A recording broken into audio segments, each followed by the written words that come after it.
A very good morning, good morning, good morning, good morning. Thank you so much for joining us. This is Breakfast Daily on Channel One Television. Now, you hear the song in the background. It is deliberate. We chose it just for you. Monday Motivation.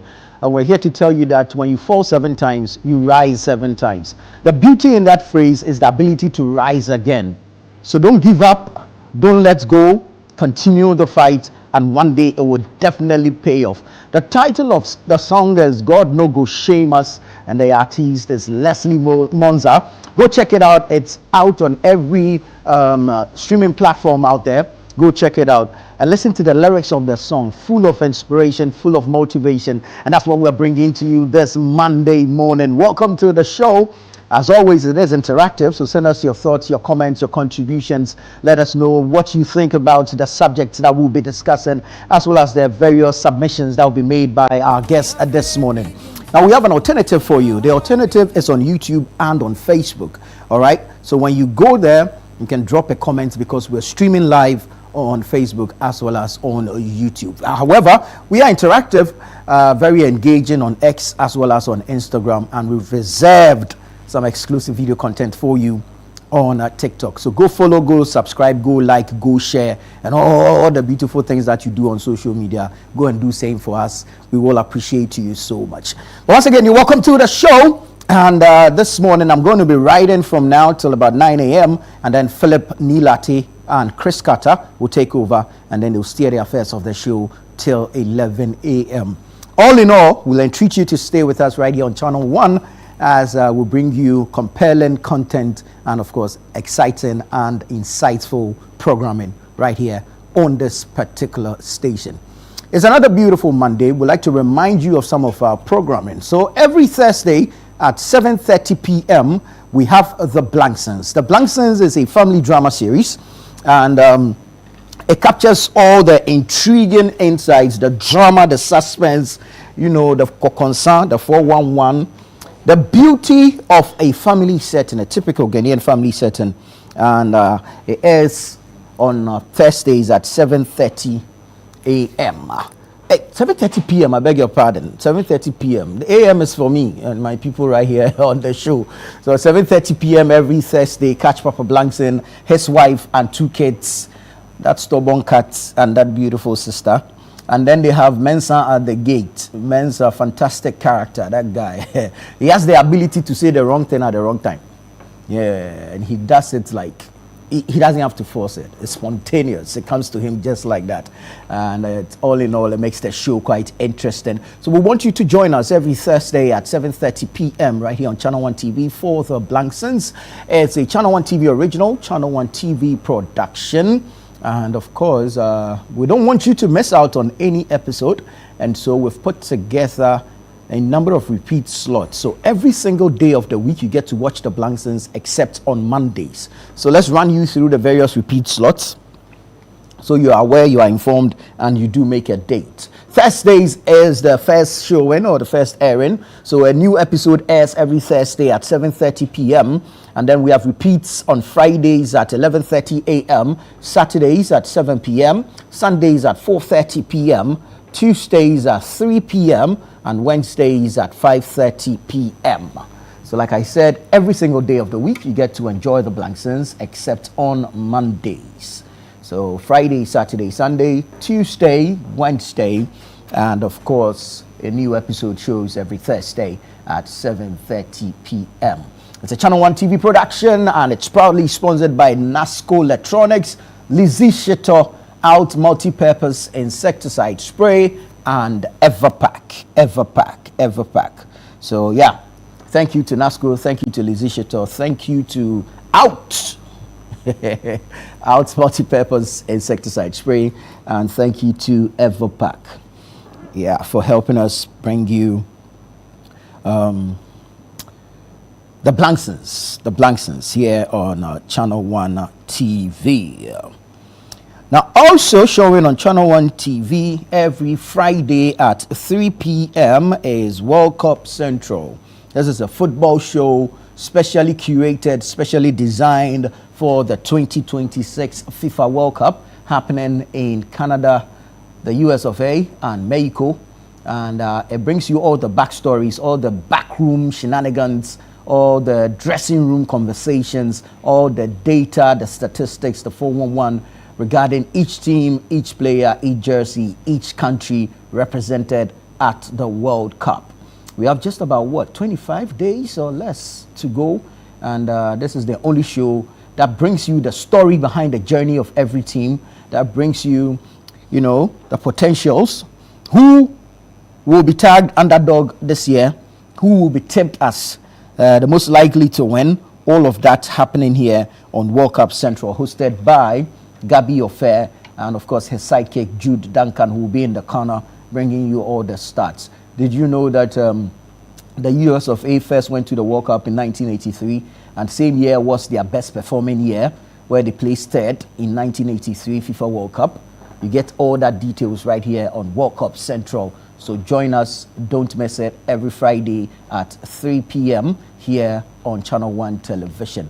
The beauty is that we bring people who have been to the World Cup, people who are in the locker room conversations, people who have experienced the national team, and of course seasoned sports journalists to bring insights on the preparations and of course the squads that will be presenting at the World Cup. And so join us 3 p.m. every Friday, Channel 1 TV for World Cup Central with Gabby Ofair.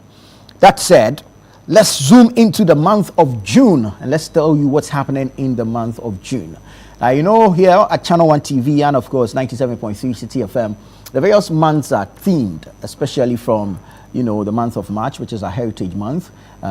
We have May being our family month. June is for business. June is for business. So we have the City Business Festival happening from the 1st to the 30th of June. There are 5 weeks in that particular month.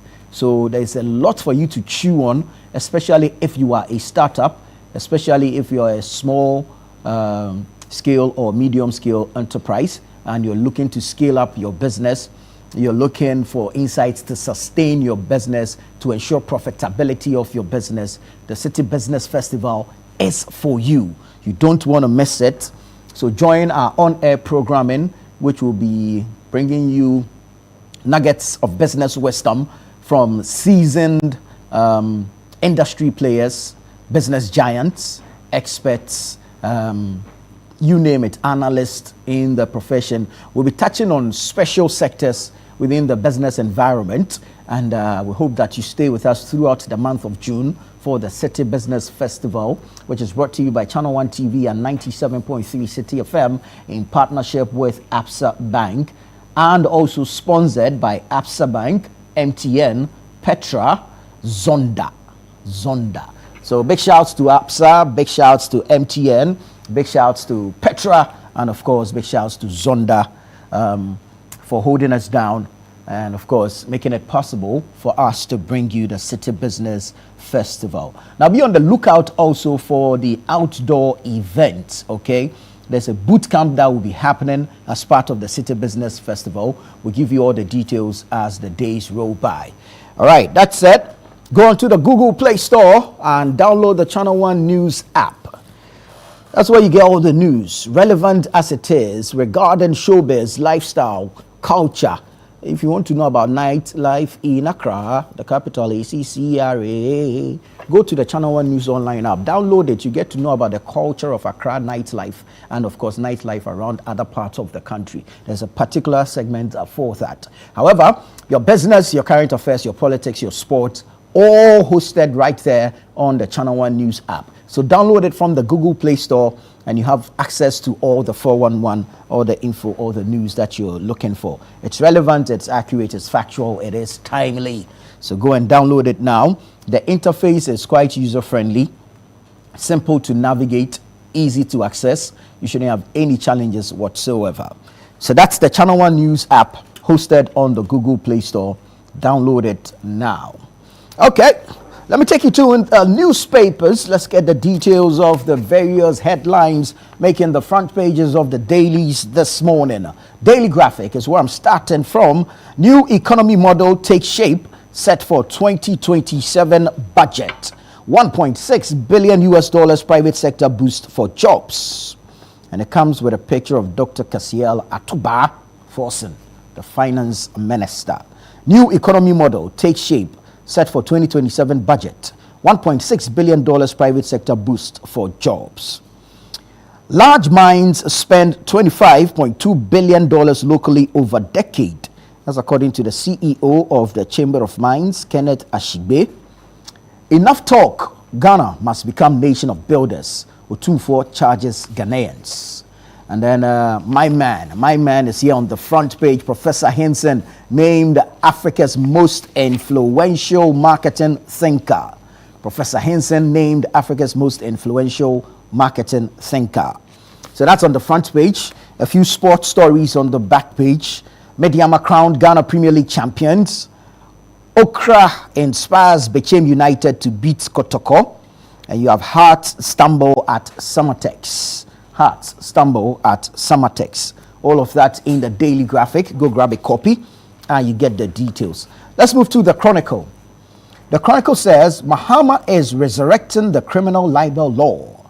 That's according to the Osahene Alexander Kwamena Afenyomakin, the minority leader in Parliament. Mahama is resurrecting the criminal libel law. Afoko hailed as a unifier in NPP race. Afoko hailed as a unifier in NPP race. The scripture for today is taken from the book of Jeremiah, chapter number 15, the verse numbered 21.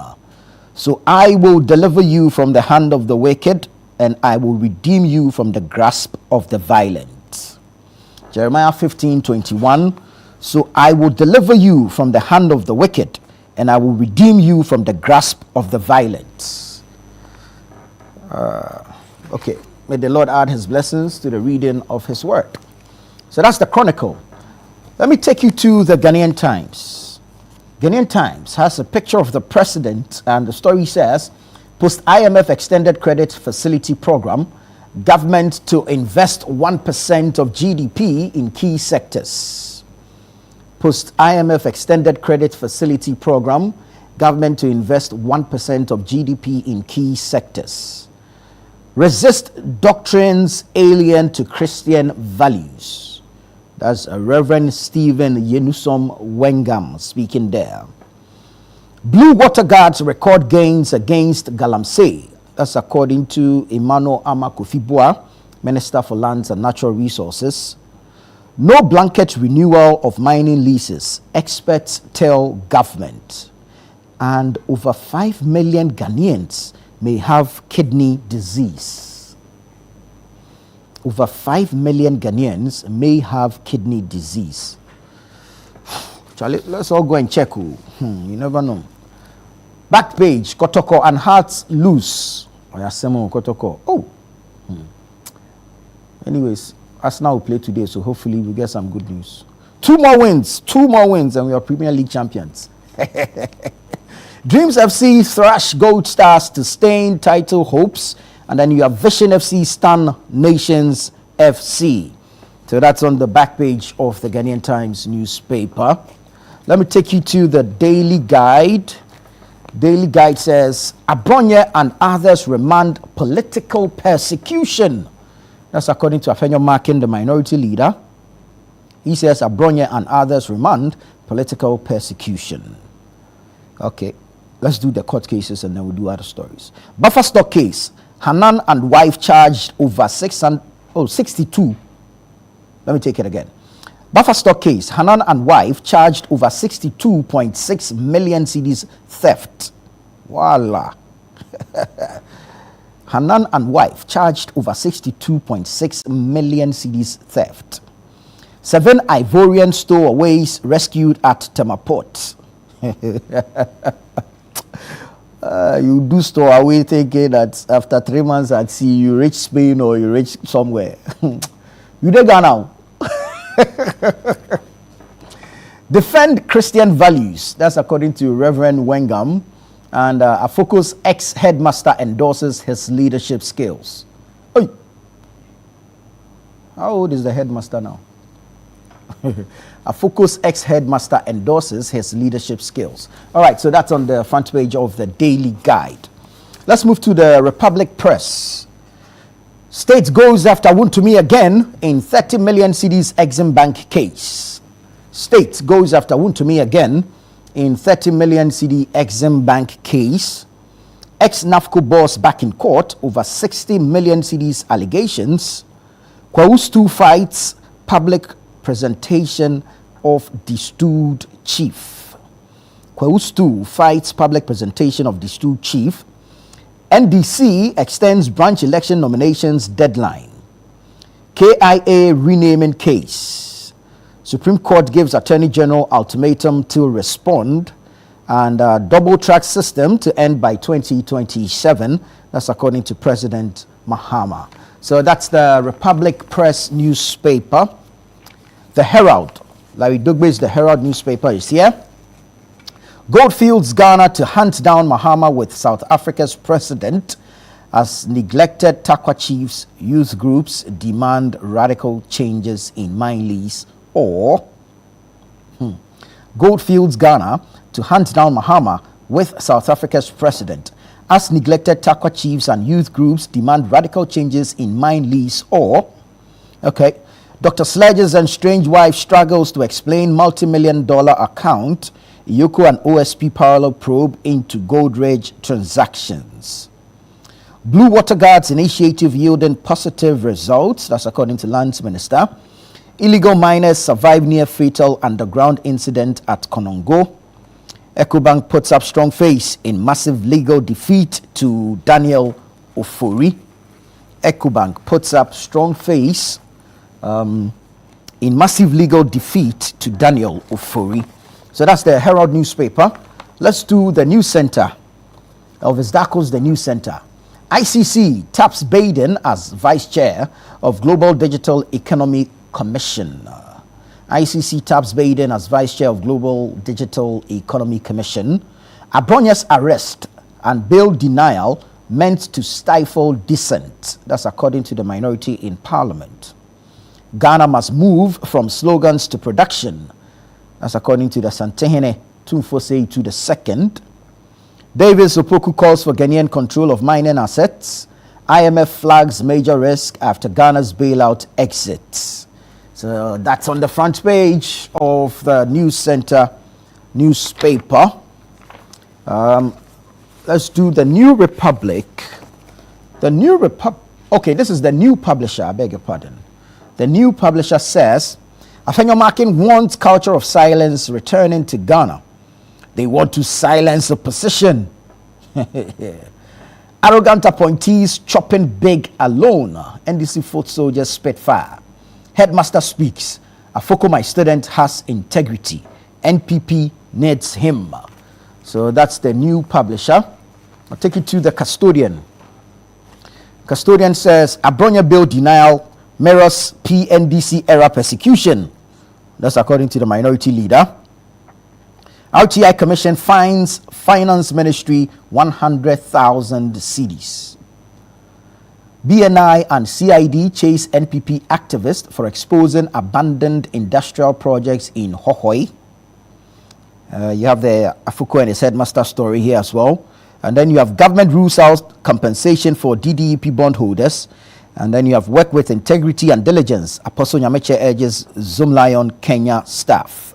All right, so that's the custodian. Let's do the Inquisitor. Inquisitor says, bad situation, CPC woes deepen. Misplaced priorities, internal attacks activated. NPA and Western Naval Command destroy illicit fuel boat. Ghana rules out Eurobond return in 2026. And then you have don't admire wealth without asking how it was made. That's the Asante Henio Tumfose to the second speaking there. Final one is the Insight newspaper. Insight. U.S.-Ghana Defense Agreement. Full text of petition to the Parliament of Ghana. Mahama vows to complete 35 Agenda 111 hospitals this year. No foreign military bases on Ghanaian soil. That's a petition they are asking people to sign. Court declares Pupulampu Adibia Way clans owners of Huakpo lands at Ada. Give Africa a seat at UN and others. That's a Veep urges overhaul of global institutions. Giving back to alma mater. Dominic Bonsu donates 15 kV power plant and 20,000 cedis to Nkarie Senior High Technical School. And then the sudden pomposity of some Mahama appointees. Kwame Owusu-Danso Esquire writes. So that's the Insights newspaper. Let's go online, all right? Let's go check out what's happening on our various web portals. We're going to start off with channel1newsonline.com. Channel1newsonline.com. Let's see what stories they're leading with. Today is Monday the 18th. Abronya DC being persecuted by NDC government. That's according to a Deputy General Secretary of the MPP, Haruna Mohammed. Christmas tree saga was a scam against me. Paul Adomochiri speaking there. Criticizing judges is not a crime. Afenyo Markin defends Abronya DC. Kolebu disputes protect standards in laboratory governance. Pathologist to Ministry of Health. Minority demands immediate release of Abronya DC. Ghana's public basic schools have more teachers than required. That's according to EduWatch. 2 brothers drown rescuing 9-year-old sibling from abandoned quarry lake. Oh my goodness. PCI not cosmetic. Government must stay committed. Franklin Kujo of Imani Africa speaking there.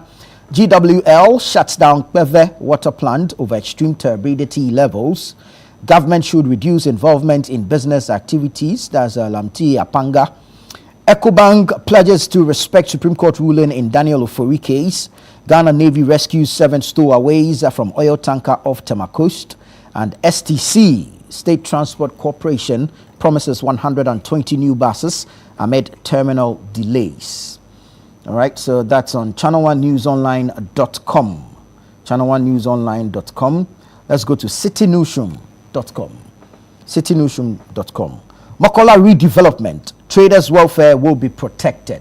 That's according to the First Lady, Lordina Mahama. Analysis. Okay, there's an analysis on the web portal citynewsroom.com, which looks at Ghana earns $3 billion bailout, but remains under IMF oversight until 2029. FDA explains why banned Chofi is still sold in Ghana. That's what the Chofi banned here. Betty won't be happy about it.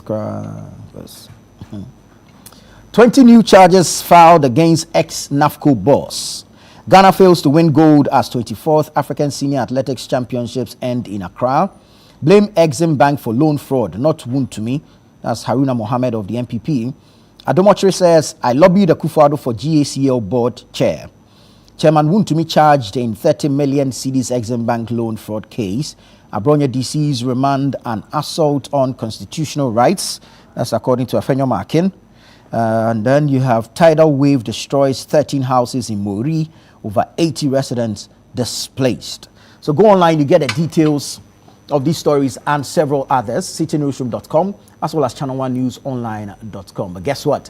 Today is the birthday of an absolutely fantastic human being, and there's a wonderful message for her. It reads, "Happy birthday, Mom." And it comes with the, the hearts emoji. I don't say it enough, but I'm so deeply appreciative of everything you've done for me and who you are. You've carried so much with such quiet strength, always putting everyone first and still finding the time to make us feel seen, safe, and loved. The way you handle life, the way you love without conditions. It makes me proud every single day to call you my mom. Thank you for the sacrifices I saw and the ones I'll probably never know about. Thank you for teaching me kindness, resilience, and what it means to show up for people. Today is your day to be celebrated and reminded that you are valued beyond words. I'm proud of you, I admire you, and I love you more than I can put into one message. And guess what? This is from George, Christian, Lizzie, and Paul to their lovely mother. They say happy, happy birthday to you. May the good Lord continue to bless you. This is Breakfast Daily here on Channel 1 TV. Stay with us. We return with the news review segment.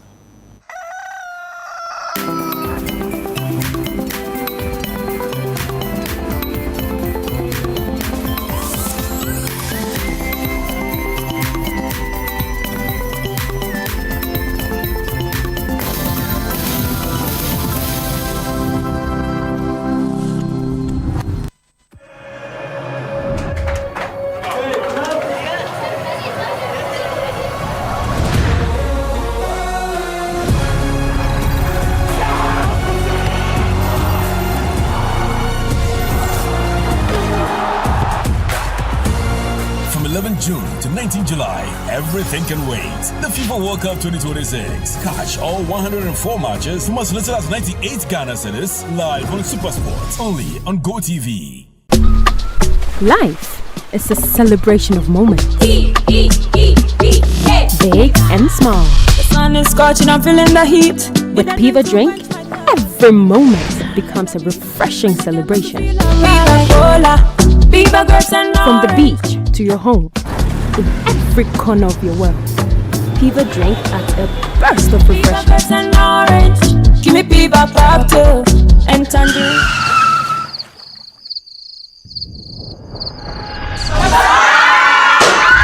Celebrate every moment with Piva Drink. Refreshment for every occasion. Piva Drink, a taste you will love. He for Piva. This advert is FDA approved.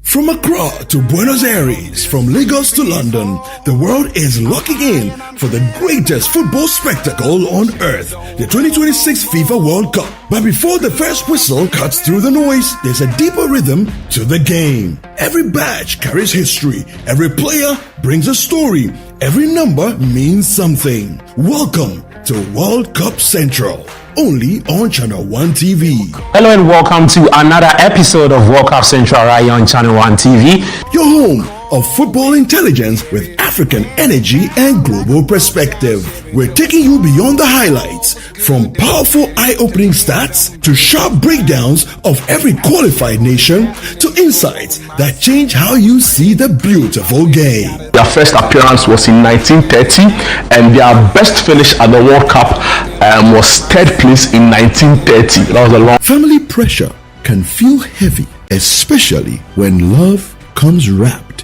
in expectations.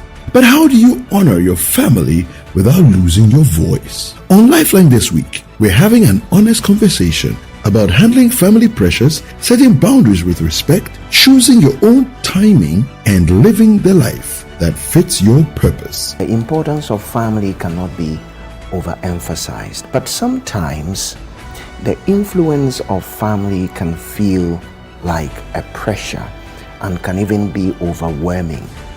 Talk to us about the areas family can sometimes try to interfere. So you have areas like marriage. Okay. Your family wants, even if they don't want to choose a partner, sometimes they want to be able to tell you where not to marry from, or where to preferably marry from. In some families, you're actually told, you're given a few families to pick from. You need to understand that boundaries are important and that you can still set them respectfully. Make a date with Bishop Fred Kwanchemensa on Tuesday at 10 p.m. only on Channel One TV. Welcome to The Point of View. This is your favorite current affairs show here on Channel One Television. On The Point of View, we pick the right topics, get the right guests, and ask them relevant questions on issues that matter to you. With the complexities of the issues happening around us on a daily basis, it's the hard-hitting conversations and the probing questions of The Point of View. So what is the Public Account Committee's job? So what we do is to scrutinize, clarify, and find out why certain infractions have been made. What do these IMF programs try to do? The current program is for budget support. Okay. There are no projects attached. That teases apart the twisted entanglements of politics and governance, as well as religious and social discourse. The Point of View brings you the policymakers and duty bearers and drills down to the very bottom of issue. What authority do you have? The Point of View airs every Monday and Wednesday at 9 p.m. only on Channel One TV.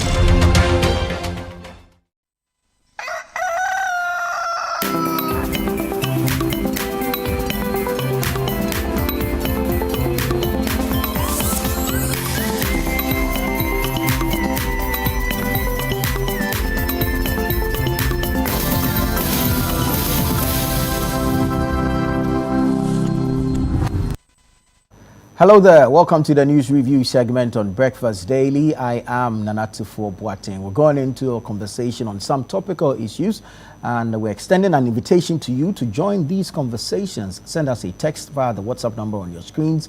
Alternatively, join us on YouTube and Facebook, where we're streaming live. Drop your comments there. But don't forget to subscribe, to like, to follow, and to share. All right. The gentlemen are in studio. They are seated. Let's do a quick introduction and we'll go into the conversations. Elvis Dako is seated to my immediate right. He is the editor of the News Center newspaper, as well as the web portal newscenter.com. Elvis, good morning. Morning. It's good to have you. Now we have a new face on the show today. Seth Ofori is a former presidential press secretary. Ofori, good morning. Good morning. It's good to have you. Thank you. I'm liking the king tip. Thank you. Ibrahim Wajay is also here. He is the resident country director for International Investment LLC. Alhaj, good morning. Assalamu alaikum, good morning. Walaikum salam. How are you, Nana? Very well, thank you. I Good trust to see you're you well too. Always. Always a pleasure. Always a pleasure. Big announcement last week. Ghana concluded successfully the $3 billion extended credit facility program with the International Monetary Fund. This announcement was made by the Finance Minister, Dr. Kesio Atuforsen, together with the mission chief of the IMF to Ghana. But we're not entirely out of the, if you like, supervision of the IMF yet. We physically leave the program somewhere in August, but we've signed onto a policy coordination instrument. What does this mean, and what does the future hold? Elvis, I'll start from you. Your thoughts on the successful completion of the ECF, and then, of course, the signing on to the PCI. Thank you for the opportunity. You see, it's not that exiting the IMF is not good news. Mm-hmm. But the point is, I've always made this point that going to the IMF is a simple issue that we should all be ashamed of. That we have all the professionals that are capable of managing our economy better than even the people IMF sent to this country. Mm-hmm. But because we take decisions based on political reasons, we are always going to the IMF, and for 18 times in our 69 years of independence, we have been to the IMF like over 30 years under IMF's control and management. It's a shame because, see, managing an economy is an issue of principles. If you abide by the principles, you will not need the IMF to come and tell you how to do this thing. The things that IMF come here to tell us to do, it's not that we don't have the people and the brains that knows that this is what we're supposed to do. We do have more people with the capacity even better than the ones that the IMF sent to Ghana. But the issue is that we are not committed to the principles that will lead us to the next step of our economy. Irrespective of the challenge we have to go through, we are not committed to those principles. So that we take short-term decisions that at the end of the day destroys those principles. And then we run to the IMF. They come, they restore the principles, and because they are saying that we should do it, we do it. The moment they leave, we reverse to the same situation. And they say it's only a fool who keeps doing the same thing and expect a different results. Ghana has been a fool that has been doing the same thing and expect a different result for 18 times. That is how I'll put it. Ghana has been a fool that has been doing the same thing but expect a different result, but never get it because you can't get a different result. So we keep getting the same results for 18 times, and we keep going back to the same IMF. Because the same principle they come to teach us that we should do this after every bailout is the same thing that when we call them back, do the same thing that they come to teach us. So we are even not good students, because whatever they teach us, when they go, we throw it away. We feel like implementing it. we throw it away. Then we go back to the same situation, and then we come back and we go back. It's unfortunate, but it's to me, it's a disgrace to us as a country that basic principles that we all know that are needed to run an economy, we don't. And then we go for the short-term principles that we know obviously that in 4 or 5 years' time will bring us back to the same situation. So now that we are out of the program, how do you reckon we run the economy so we don't go back? Nana, running an economy can be a simple thing. You see, this thing, this thing. Okay, let me just say, I'm going to Kumasi. And I know that the Kumasi I'm going to, if I use the Kumasi highway, I will get there. Okay? But then I'll decide that, oh, why don't we use Volta region, go to Tamale? And from Tamale, before I come to Kumasi, I can also take that decision. The truth is that running an economy means that you must take very difficult decisions. True. Even if it will lead to you losing an election, it's not the matter. The economy must take precedent over everything. But it's clear that we are not ready for those difficult decisions. And therefore, we are always picking the softer decisions, always thinking about elections in mind. So things that we are supposed to do to make sure that we don't deviate from the principles that will take us to the next level. When we consider election matters, we say forget about what actually you have to be in power before you can be talking about principles. So forget about the economic principle. Try and do something that will please the electorate and the people to see whether you win election. When you come back, whatever problem is there, you will manage it. That is what we have been doing. So as a country, if we are not ready to say, irrespective of what electoral victory will be, we would take that painful decision and say that it doesn't matter how long it will take, we will be there. We can't go there. For instance, as clearly pointed out in this career, the way we have managed the economy right now, the most difficult decision to restore microeconomic indicator is to go to the supply end. That will take a longer time, and it will be slow. It won't give the politician this 1 year result. We have seen that the city is that, inflation is that, everything. It won't give you that result. But if you go through the supply side, it will take us a longer time. But if we go through that painful longer side, it will give a sustainable path. But we decide to go to the shorter end of it by dampening demand and says we have achieved these economic indicators. What we have done, if it is not backed by supply, it is not sustainable. And it will not give us that long-term results. Because everything that our economy needs must be supplied. If we are not focusing on the supply side, but we want to fight the economic problems through the demand side, it is not going to give a sustainable solution. The question is, are we taking that difficult decision to solve the problem to the supply side? And until we make that painful decision and says, it doesn't matter how long it will take, we now know that if this economy is to get to the levels, deliver the jobs, provide all that we need, it has to come from the supply side. And therefore, every painful decision that we need to take to be able to fix the supply side of the problems, we will. If we don't do that, we are going nowhere. Last 2 weeks, we started here, the last week, the farmers said they have rice over 7 billion, they're 5 billion. 5 billion, yeah. Nobody is buying. Why is nobody buying? Nobody is buying because, one, it's not that because there's a glut, no. It's because there's so much imports into the system, and the imports are cheaper than locally produced. So nobody is going to buy the rice, mill it, and go to the market, and it's more expensive than what is produced, what is imported. So that's why the rice is locked up there.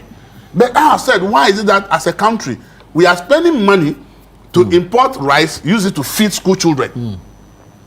We are using money to import canned fish to feed school children and that school feeding. That's government money. Why are we not making it a blanket policy that people can import rice if they want to? But for the one that is produced in this country, for feeding of school children, everything must be local rice. Go to the schools and see. The rice they are eating are all imported. Meanwhile, the farmers are saying that they don't. How is the government not able to take that difficult decision? It's because there are some people who are powerful in the import chain who need to make their profits from imports. And therefore, taking the decision that it must be purely local means that those financiers and powerful people are not going to make money from import. So we are not able to take those decisions. Why are we feeding them with canned fish when we can produce chicken? Why are we not using the money that we are importing canned fish to say, every region, we are selecting 5 big poultry farmers. This is the money we are using to import chicken every year for so take school it feeding. and scale up production. And then supply directly to the schools to eat. So that the money we are using, that is our taxpayers' money. That is what we can use to empower the local entrepreneur.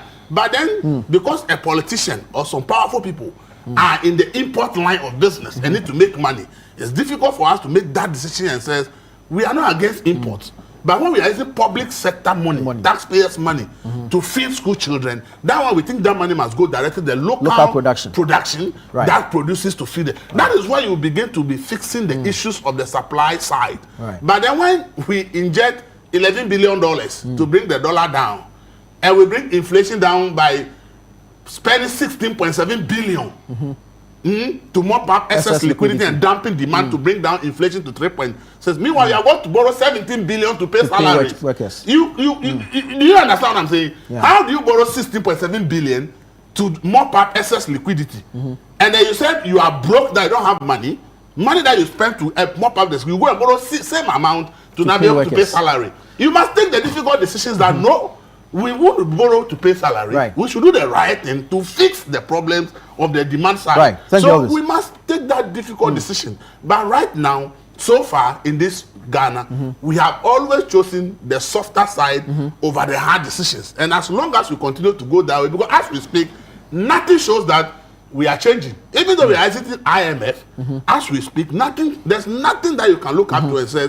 significantly we are doing something that shows that we are changing the trend. Right, thank you. Mr. Ofori, so the emergency financing phase has ended, but we are not completely or entirely free of the oversight of the IMF. How do we position ourselves, or how do we run the economy independent of the IMF and ensure sustainability of the gains made? Yeah, first of all, thank you very much for giving me the floor. Let me say that the current administration met a situation that was very uncomfortable. The economy was more of in a crashing state. And when the government took over, needed measures that will first of all stabilize the economy. And that is what the Mahama government did to stabilize it. We met the IMF program and we implemented to the extent that the economy is in one way or the other a bit stabilized. I won't say fully stabilized. The finance minister said we are moving from stability to growth. I think the growth is around 4.8, 5.1, not very fixed. And that is what we are doing. We are making sure that expenditure revenue, there is some kind of balance where we won't run into that challenge that the Nana-Addo government ran into and previous governments. As it's well noted, this is the 18th time that Ghana has been to the IMF. But you see, let me also put this on record that going to IMF is not a crime. It's not a bad thing. The international, we are members of the IMF as a country. So when we subscribe to their policies, it's not a crime. I think that is something that has been in our development discourse since I started, or when I grew up, understanding development issues. But you agree that if we put our house in order, we may not need we to have to. You see, program. the important thing is your revenue expenditure must always have a level of balance. You must make sure you don't overspend. Okay, so that the economy will not have this. Fiscal discipline. Fiscal discipline. That is one. And accountability. When you bring in accountability, the whole thing balances well. And then effective policies. I think those are the areas that we have to look as we move on. What policies will change the economy? If you borrow to spend on issues that you will not get a return, definitely the debt will pile up and you have to pay. So the economic architects and the development experts will have to look at all these areas and make sure that we are on track. But as you can see, the indicators are good. We just have to pursue, strongly without maybe drifting. And I think we will get there. Don't forget that we are a developing country. We have all kinds of international challenges as far as the South is concerned. So moving forward, the Mahama government will put in place strong economic measures. They are coming up with what we call the new economy to make sure that we meet the challenges of the Ghanaian people. Well, Ibrahim, let me come to you. I mean, despite the I hope I answered your question. Yes, please. Despite the progress, the IMF is still in the room. And they've actually identified some significant structural vulnerabilities that could threaten the recovery. So Exiting the program itself is done, good news, but how do we guard against a return to same? Firstly, good morning once again. And to Seth. I haven't seen Seth for like 15 years. Wow. We've been on many programs together, doing our politics. It's a pleasure to see you again, as always. Pleasure to see you too. How do we guard against going back? The question you want to ask is, have we paid the debt? Have we paid the debt? We owe 2.8 billion still. Ghanaians should understand something. When you exit the program, this is why it's not good to be too politically jubilant. When you exit the program, you're exiting the reform management that the IMF attaches to the loan. The loan itself, you're given 5.5 years grace period before you start paying back the principal. Though you do pay some charges, about 0.5%, which are taken upfront from the amount that is reduced in tranches. Yeah. So the 2023 one that we took, we start paying for it in late 2028. And then you do annual installments, and then we should complete payment by 2033. The same with when we took out the IMF loans in 2009 under John Dramani Mahama, then Vice President, and Professor Mills, then President. They took out $600 million of loan, okay, 2009. And then again in 2012, so 2015, under John Dramani Mahama, he took out a $980 million loan. This is all part of the 18 times that Elvis was talking about. That loan, the 2019 one, the 2015 one was retired under NPP, i.e. we exited the program 2019, but still owed money on it.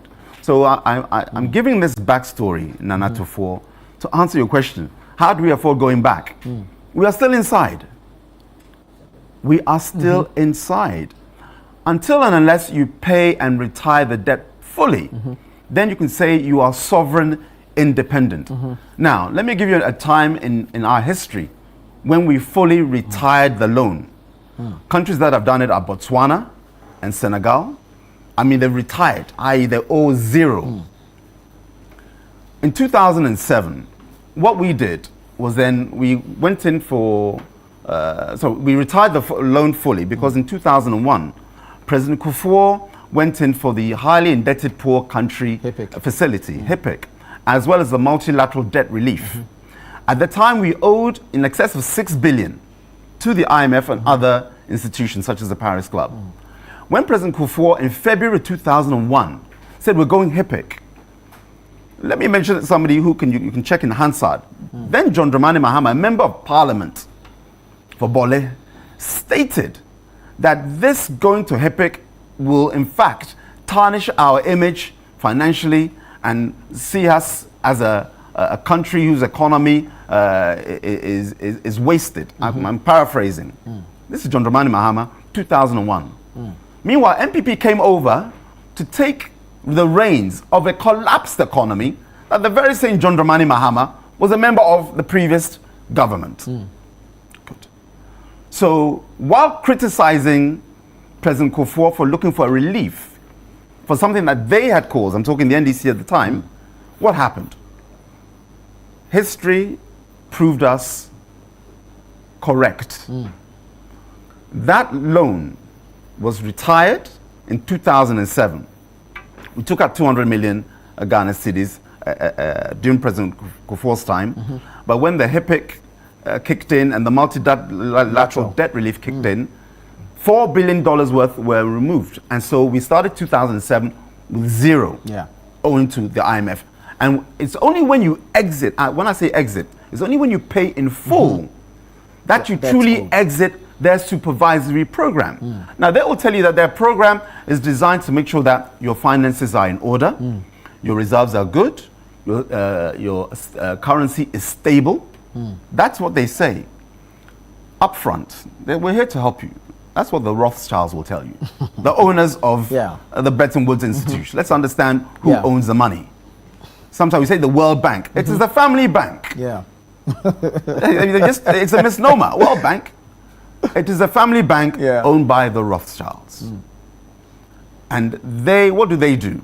Why do they lend? They lent to Napoleon, of course, during the Napoleonic Wars. But why do they lend principally to the world now? Generally, we in the southern part. I know Greece took out a bailout. Portugal and Spain and Ireland, they took out a bailout, but they paid it all. Why do the Rothschilds lend? With this, let's say, benevolent attitude. We just want to get your economy working so that you can stand on your feet. That's why we give you a grace. If you don't pay, for the first 5.5 years, you don't pay. Now, here's the thing. The state-owned enterprises, this is captured in this present report.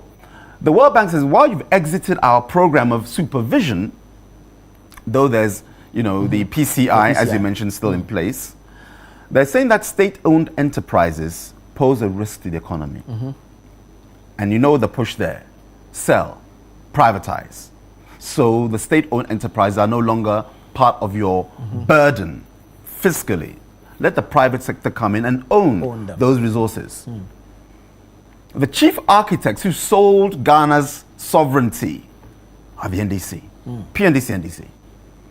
Black Star Line, we sold it. Remember, what do you call it? Poverty reduction. Should I make a small No, in a minute. Let me flow. Black Star Line went. Black Star Line, Yeah, okay. The Ghana rubber, am I right? In Sawan Cannery, and so on and so forth. Ghana Films, which President Nkrumah started, called it Ghana Films, was then sold to the Malaysians and became TV3, your colleagues in the industry. Everything was sold under them. They called it Divestiture Implementation Committee. Yeah, I see. Yes. Now, who is behind this push? They create the poverty. I'm not saying we should absolve ourselves, but they don't help. I'm talking these institutions. When they create the poverty, they say, sell your assets. So then what happens? Ghana now becomes a dependent. So you see the word independence. It's on our arch when you go to Osu. Yeah. Isn't it? Independence Arch. AD 1957. Anno Domini 1957. After the death of Isa alayhi salam, Jesus Christ, peace be upon him. Yeah? We see that it says independence. There should be a hyphen between the in and the dependence. We are in dependence. We should understand that. We are independent. They missed at the hyphen. Why? Because the same institutions under Rawlins's time told us to sell everything. They're now telling you in this current report that the state-owned enterprises look at it as a danger to your economy, sell it. They're also saying that they're pushing for reforms at Ghana Cocoa Board to reduce costs and improve sustainability. Where is this leading? Sometimes you've got to follow the rabbit hole to the point that I'm all for privatization. Don't understand what I'm saying. I think the private sector works better than the public, personally. And Channel One is a living example. I don't say the state broadcasters didn't do the job, but look at what a private motivation does for this sector. I'm just talking media, okay? As compared to a state-owned one. I'm digressing, but the point I'm making is this. We are not out of the IMF. Now, what can we cure? And I'm going to answer your question directly. How can we afford going? Not about going back. Extricating ourselves fully, decoupling ourselves from the IMF and its machinations. Pay the loan off fully. The loan, and I told you, it's 2.8. So I was checking I did some search. So I said, what would happen? Is there a penalty if a country quickly pays off the principal that it owes? And the data that I got back was no. Okay. Once you pay, you're no longer tied to the apron strings of the IMF and the conditionalities. So that's what we need to do. We talk about, and we owe 2.8 billion. That's how much we owe presently. Now that 2.8 billion, we retired the the Mills Mahama of $600 million.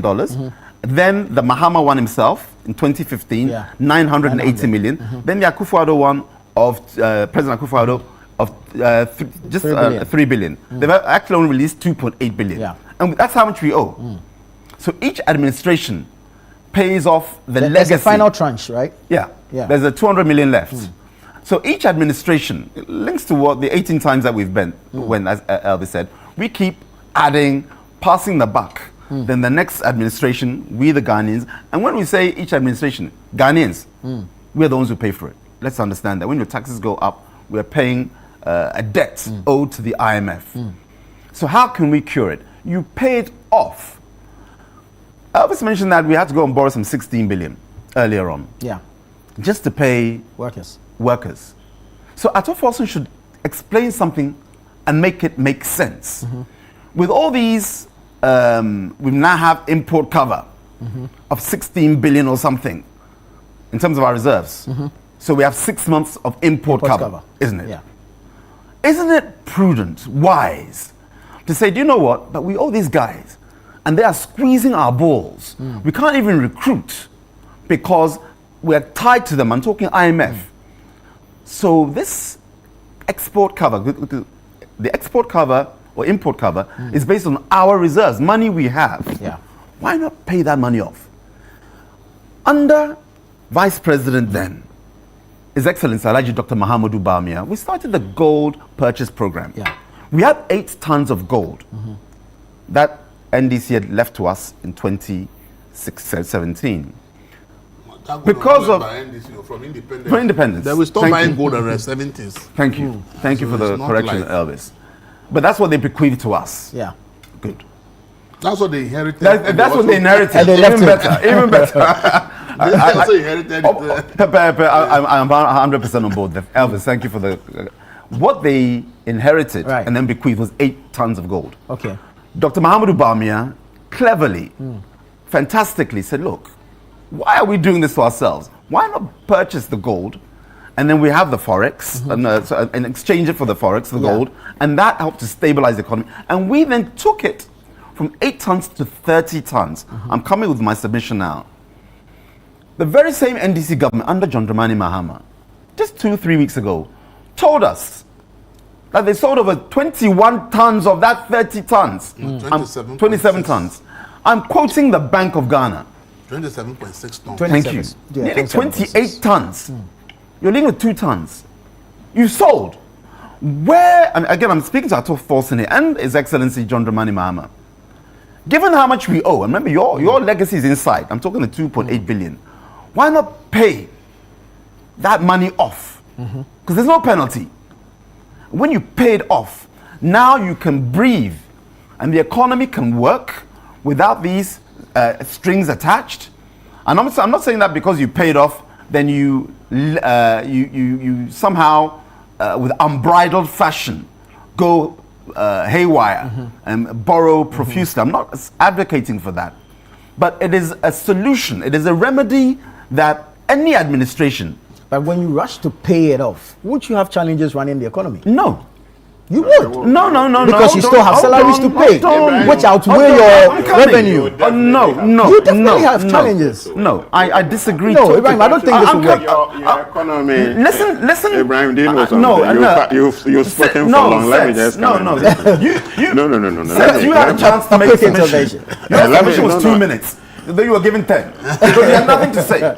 So respectfully, it's time to come back. I think the way Ibrahim is putting it, I'm not that happy. Okay, sets. Yes, I you have another chance. Ibrahim, hold on. Sorry, can you let him come in briefly and then you can continue? Yes, you see, I made an opening statement. I didn't make that kind of long. I didn't digress as to what your question meant, but he went to the PNDC, privatization, President Mahama's comment, all those things don't relate to the question that he asked. But you were trying to bring in politics. Okay, I try to speak to the economy as a government, what we met, the issues that we've dealt with, the policies that in place to, to make sure that we all live decent lives in this country. That was the main thing. But you've gone out, if you talk about privatization under the PNDC, for example, it was a global thing. There was a new thinking in terms of development by the liberals. Okay, that look, let's do a bit of privatization so that it will move the economy up. Government should reduce its the burden on government in terms of economic management. It was not only Ghana. It was a sort of economic and development thinking that happened, and it didn't work. If you look, for example, if you compare to state capitalism, which China have demonstrated that, look, to some extent, state capitalism is more stronger and effective. On this side is the discipline that's missing. Yeah, but I just want Ibrahim to understand. No, hold on. You see, you were drifting, but you're trying to bring me in and said I have nothing to say. In terms of development, that was the development thing. That was supposed to be a quick intervention. He's coming briefly. No, I'm coming. No, hold on. President Mohammed's comment. Let me finish with that. I'll come back to you. No, I'll come back to you. I was trying to be gentle a bit, but you have another bite. No, hold on. President Mohammed's comment at the time is still relevant. Please. Let him know. Let him land, and I'll come back to you. No, don't worry. You have another chance at it. This is an interjection. An intervention became a lecture. No, I won't take it, sir. One, you said I'm not talking. Now you're talking. Thank you. Ibrahim, carry on. And let's make it brief. Now, let's wrap it up. You're saying that I brought politics into it. Why shouldn't I? It's politics that brought us here. These are political decisions. So I have to give our viewers the background. If we come here and say we've exited, and nobody on this program, I'm talking the panelists, with all due respect to my co-panelists, mention that we're not out of it. We owe money. And Ghanaians need to understand that. Ghanaians reading the headlines will think we paid the 3 billion, and it is not the case. Right. When we exited in 2019, we had not paid the money that was borrowed under John Dramani Mahama. We still owed. And it's important that I bring politics into it, because politics led us here. So, you're saying that bringing the privatization that I brought in... you will be going back to... No, I'm making the point. Let's make let's make progress. Nana, it's linked. Follow my train of thought, please, I beg you. When those state-owned enterprises were privatized for a song, unless you call Tetebi Kwachi, yeah, Totobi Kwachi. Yeah, how much Ghana films went for? I mean, I've debated on this more than 20 years, so I have the information here. They were sold at a Swan Song.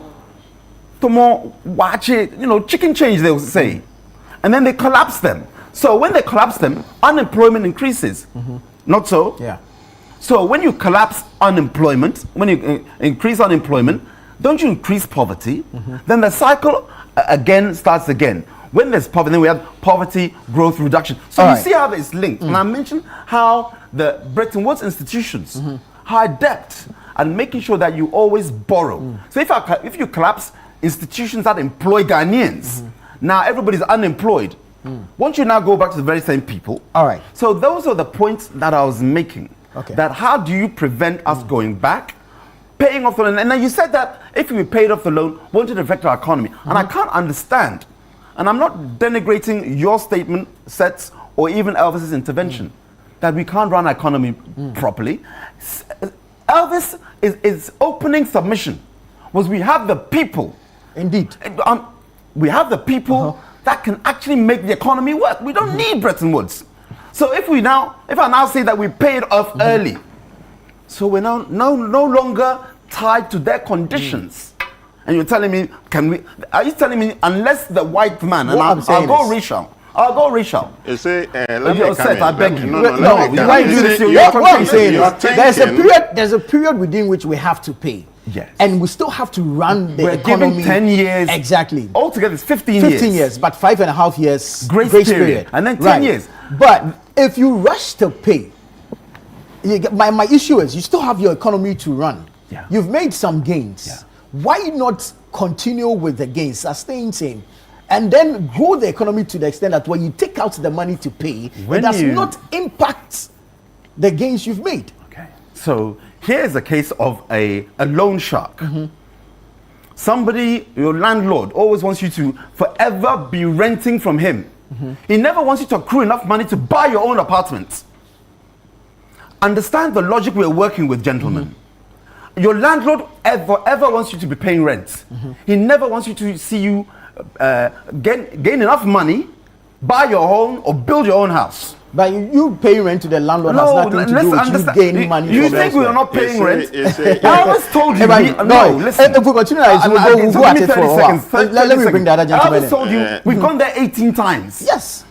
Okay, yes, as if it's something we should be proud of. No, that's why we should have the proper plan. That should tell you that let us make sure that we decouple. How is it that Senegal? I gave examples. I gave you examples. Hold on. Botswana, they paid off. Thank you. How are their economies doing? Let me bring Ghanaians should understand something. If we continue to be this timid about managing our economy, the moment I say it's pay off, hey, so can we? I don't think it's timidity. At the top, they know what happens why we go to the IMF. And Elvis has spoken about it extensively. Let me bring Elvis. Let me bring Elvis. As to what happens to the economy when you leave fully. Thank you, Brian. Let me make this comment. You see, Ibrahim's thinking, okay, is part of development thinking, which couldn't even have grounds. You know, it's something that has been discussed by intellectuals, what he is going through, okay, or what he is presenting. It's not something that has legs in terms of economic management or development strategy. And you just have to understand. In this sense, you do proper assessment of the situation and take decisions. You don't just sit down and say, look, I'm paying all. And when it doesn't matter. Oh, but it doesn't matter. No. Landlord tenant. No. You say you are making the thing so simple. Economic management and development strategy. It's not that simple that go and pay off your bill from IMF. You have so many things. Thank you. Let me come to you, Elvis. At the top is the business of macroeconomics. But for you and I down here, is the micro that is important to us. And if we're looking at the micro and news of exiting an IMF program, we're looking at conditionalities being taken off. Tariffs, for example. So where do we stand on that? No, you see, let me answer Ibrahim when he said your mama made a statement in 2001. What your mama said at that time is still relevant today. Going to the IMF is a shame to us, and we shouldn't run away from it. So if John Mahama said in 2001, the fact that his government also took us to IMF doesn't mean that what he said in 2000 is not relevant at the time his government took us to the IMF. It is the same for every government that took us to the IMF. It's a shame that we as a country, with all the natural resources we have, are unable to manage and will be going to the IMF to go and borrow as little as 600 million, 900 million, 3 billion. It's a shame to all of us. So it doesn't matter. When you use the word shame, he said that going Mr. Yes, highly difficult country. Hold on. Of course, but so it's not the IMF. Don't get it wrong. HIPIC is also just like it's just an IMF program. It's an IMF program. They gave us the IMF. Please. Ibrahim, please. No. Why should you use the word shame? Highly indebted poor countries. It's a HIPIC country that has all these resources. You say when we are managing an economy. Hold on. You say you have to accept certain facts as a developing country. We are a developing country. We are in Africa. Sometimes even the global economic situation doesn't favor you as a country. Sometimes you will be running very well, then certain things will crop up. It will reduce your revenue. Sometimes you mismanage. Hold on. It will reduce your revenue. It dislocates everything. Okay, so sometimes the safest place to go for rescue is the IMF. We are not saying that it is good to be going to. Or you choose the easy way out by No, it is not easy way. They have conditions. You have to meet it. Look, Ghana's economy nearly crashed under Danado. It nearly crashed. If you look at the city, look at where we go to. Look at the prices of goods. Look at the hold on. Let me look at the inflation. We came. No, you see the way you are presenting it. We came as a government to stabilize the situation for you and I and every Ghanaian to survive. Very well, Elvis. So what Obama said in 2001 is still relevant today. HIPIC is not a program that we should be proud of. That we owe money to a point that we are begging that we can't pay, that we shamefully go and beg and they forgive us part of the debt. It's a shame. So that's why the mama said it's a shame at that time. It's a shame, there's no doubt about it. See, we must face the realities before we can move to the next level. If we do these anansi stories of trying to pay the end, it won't take us anywhere. That is a fact. So what your mama said in 2001, or whatever he said, it's still relevant today. We've been there 18 times. Yes, all administrations are guilty of this. That is the point. Even Nkrumah government took it to the IMF. And that's why we should take the politics out and look at how we deal with the matter. That is number one. Number two, Ibrahim said we can pay the debt because we have 14 billion. Yeah, it's true that we have 14 billion plus in reserves. But I see 2.8 billion IMF debt. It's not the only debt Ghana owes. True.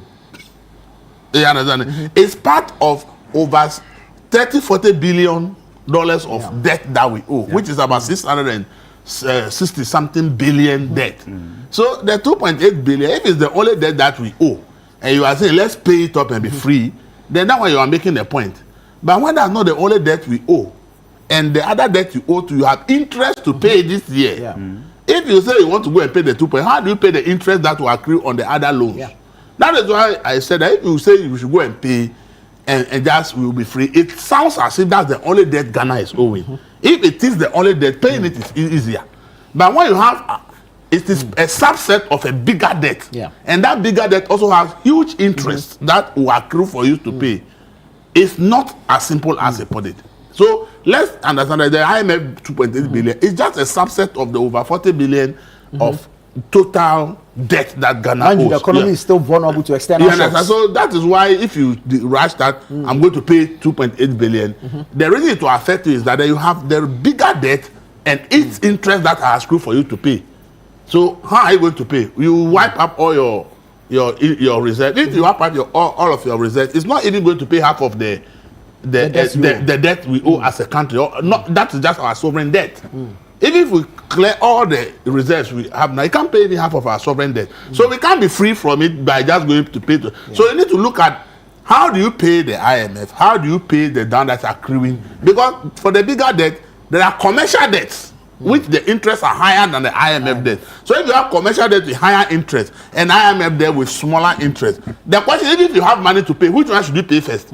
You should rather pay the one with higher interest. Because the IMF interest rate is very low compared to the commercial rate. So you have to consider all this. That's why I was telling him that saying that go pay 2.8 billion will be free. If you look at the bigger picture, it's not as simple as it's put it. I'm not saying that if we have money we shouldn't pay, but I'm saying that we cannot make it simple. Conditionalities. Maybe you're not picking up what I'm putting down. No, Ibrahim. See, no, you say no, Elvis. Let me come in. Listen, I have heard you. No, you have not heard me. I have heard you. The conditionalities you are talking about, look, the commercial the debts, things that we call conditionalities are nothing. What are the conditions? Does the commercial debt tell you? Ibrahim, please, the thing we call conditional IMF, they are nothing, but they are some controls that we fail to implement because we think they are too painful. They are nothing. The most of the time when we say IMF conditionality, it's as if something that is out of the blues. No. They are the very things we are supposed to be doing, but because we are taking political decisions, we have failed to take those painful decisions. You understand? For instance, if you mentioned utility tariffs. Everybody in Ghana, including ECG, will tell you that the amount you are paying for tariffs compared to the actual money we are paying, you are not paying the realistic tariffs for the system to be free of debt. Okay? And because of political reasons, we believe that if we say Ghanaians to pay the realistic tariffs, they will vote against us. They will complain. So then let's give them a certain rate to pay. Okay? And the government tries to see if it can pay the rest in terms of various forms. The IMF said it doesn't make sense for you to do that. Because these power people are using. So if they let them pay the full cost so that it doesn't become a burden on you government. Because of politics, we cannot pass on the full cost to them. When you say because of politics, it's not a, you see, it's not a good thing. Look, the society that we live in, the poverty level is high. Okay, government does some of these things to relieve those people is it what they say? That is the political decision. No, it is not. That is what the countries we are comparing to will not do. You understand it? That's why IMF is saying if you do that, then you can never be out of IMF. You're thinking, you understand, because you are accumulating debts. Okay. That the people should be paying for something that they are using. But you are saying, oh, there's poverty like we have. If you go to the rural areas, the electricity bill they pay is far lower than the one we in Accra pay. Yeah, you have Who to pays question the them. deficit? Government has to look for money from somewhere else to pay. If government revenue is not enough to be able to cover, government goes to borrow. So when are you going to come out of your debts? Right. Do you understand it? Right. So this idea of when we say IMF brings painful conditionalities, it is nothing painful. There are decisions we must take to free the government of burdens. But because of political reasons, we don't do it. For instance, I'm coming by. It talks about sale of state assets. Look, SOEs. Today, go and take what you call the state ownership report. Okay, it captures the performance of every institution that the state owns fully or has some shares in. When you take that report, every single institution that is fully owned by the state is in debt. Those that the government has succeeded in doing joint venture with private sector, only those ones that are performing. So the question is, even forget about the PNDC era sales, and even as of today, if state-owned enterprises are piling up debt for us to pay, but the ones that we manage to privatize are doing better, what sense does it make for the state to keep the ones that are owing debt and keep piling up debt? By the last assessment I've seen, the state-owned enterprises in Ghana are valued at over 120 billion Ghana cedis. If they are returning even 5% in total in a year, government should be making some money.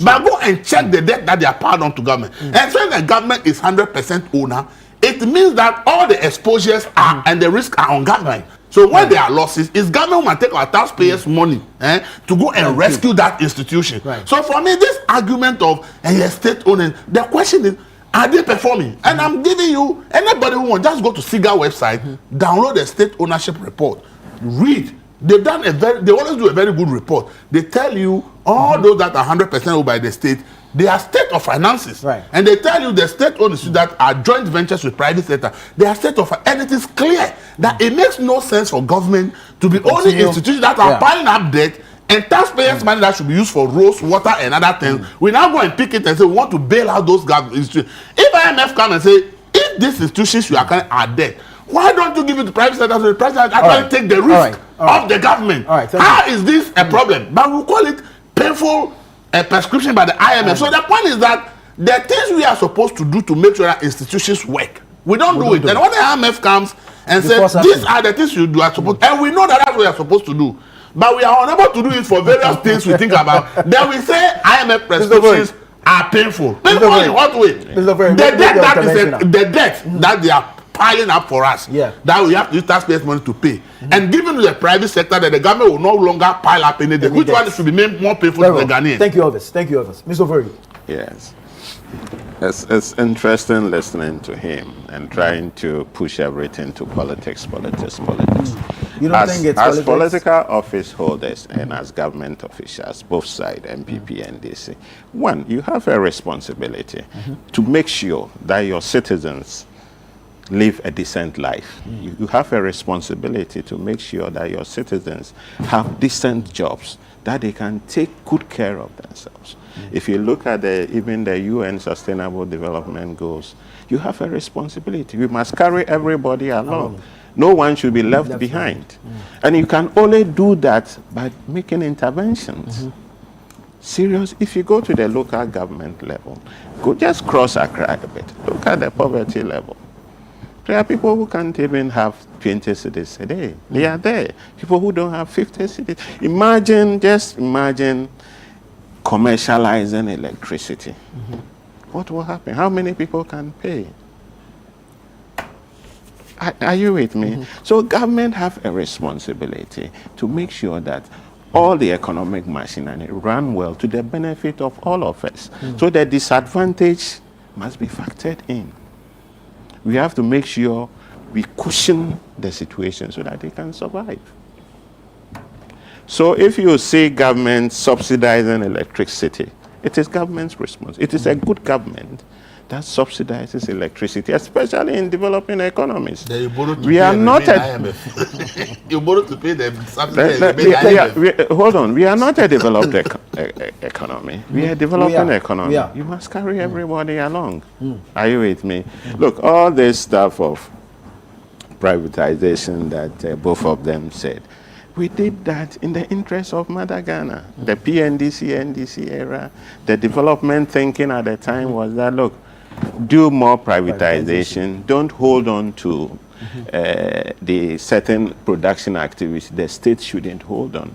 But at the end of the day, it didn't work. And as I said earlier, China has proven that policy wrong in particular. State capitalism has worked in China. And it worked, I think, in Singapore. Yes, Russia, a bit of a challenge here and there, but all the same, the result has been very positive. So putting it together, the Mahama government is very sensitive to Kenyans. That is why they are implementing step by step all this. Look at the LEAP, our investment in education, all these things to move the country forward. But if we said everything should be done on profit basis, then we cannot survive as a country. Almost every country has some level. If the United States owes, so if we owe, it's not a crime. And going to IMF has all the experts you can think of in this world when it comes to economic management. Oh, we have the economic experts. But so what they are telling us to do is nothing new. CPC, which is state-owned, that is piling up there. That's what cocoa. Grind our cocoa and sell and makes no. How is that? Having said that, CPC. Hold on. Having said that, we should also admit that there are management inefficiencies in state enterprises, and that is something that we have to look as a country. I think SIGA has a responsibility, though they come out with their report, but what is the issue? Why is it that in Singapore state enterprises are working, in China state enterprises are working? There's no political interference. Then having said that, you see, that's the politician I'm talking about. Just take, I want to shift a bit. Just take Ghana Cocoa Board and cocoa. Immediately cocoa prices started dropping. Look at what we suffered as a country. So we should understand that we are vulnerable to certain global practices. We are lucky that the gold is a bit stable, if I should use that word. But imagine gold drops right now. Where will Ghana be? You know, are you with? Where will Ghana be if gold drops? We'll find ourselves one thing. We'll be running away here and there. So let's. Somebody buy chemicals worth 24 billion, and they allow it to expire and they throw it away. How is that a problem of global pricing? Let me finish. A lot of the debt is global. Hold on. That is why I said we must also look at our managerial inefficiencies. Yes. Okay, and put in place the necessary strategies to ensure growth, both in the company so that it will spill to the country as a whole. So one, it's a problem, but don't just attribute it to politics. No. Bro, Ibrahim, forgive me. I know I have to come to you, but I need to take a break. Let me take a quick break. I'll come back and take your submission. We'll take a few messages and then we'll make progress on the show. This is Breakfast Daily. Stay with us. We'll be right back.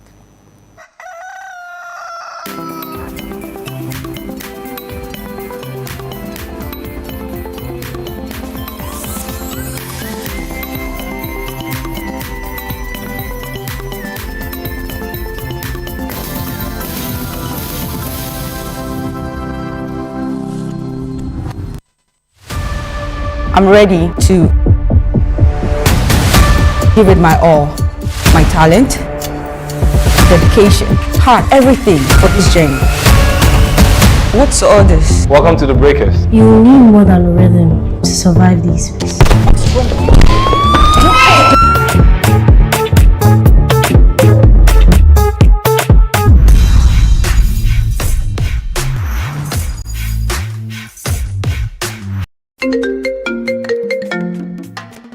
Hello, my name is Pamela from Customer Service. Please revalidate your account by texting your Ghana card number to 0500,000 247. Hey, Abili, wabadim. Madam, give me the numbers behind your ATM card. I'm calling from the head office. An email was delivered across to our customers this morning. Confirm if this is your bank account. 100,100,100. Thanks for sending your bank card details. Send the OTP now to avoid cancellation. EcoBank will never call, email, send an SMS asking for your PIN, OTP, bank card, or Ghana card details. Don't get played. EcoBank, the Pan-African Bank. Hello, please, I'm calling from Customer Experience Center. In my line of work, a confident smile is everything. Kale Charcoal Toothpaste keeps me on top of my game and ensures my smile is always radiant and bright. With the tiring nature of my job, we spend several hours under the scorching sun. To keep our teeth white and our breath fresh all the time, we use none other than Kale Charcoal Toothpaste. Kale Charcoal Toothpaste. You're on a Kessie and in a kit one. Samayo kendini, ehu be here, semecha sapapadia to amame manfo. Kale Charcoal's natural ingredients, eno bomb se ho ban, e mane swing, ne sanso mama hotoso e wo bedwam.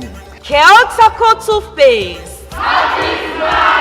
Choose Kale Charcoal Toothpaste for anti-cavity, whiter teeth, and fresher breath all day. Available in 80 gram and 150 gram. Grab yours today. Kale, happy smile. This advert is FDA approved.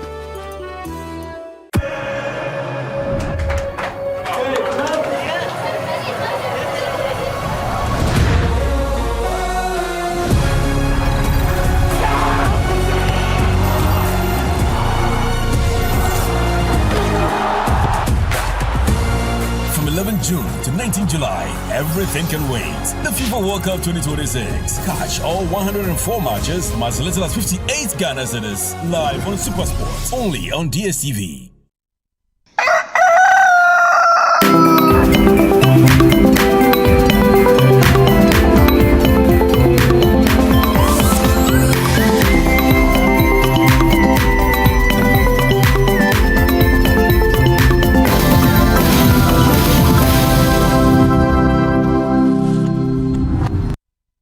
Welcome back. You're watching Breakfast Daily here on Channel 1 Television. We're having a conversation on the matter of Ghana's exit from the ECF of the IMF. That's the Extended Credit Facility Program of the IMF. Let's hear from Ibrahim, and then we can wrap up this conversation. Thank you. I want to reiterate some of the things that I said earlier on. When I spoke about John Dramani Mahama mentioning us going to HIPC, not IMF, HIPC, I was showing the duplicity.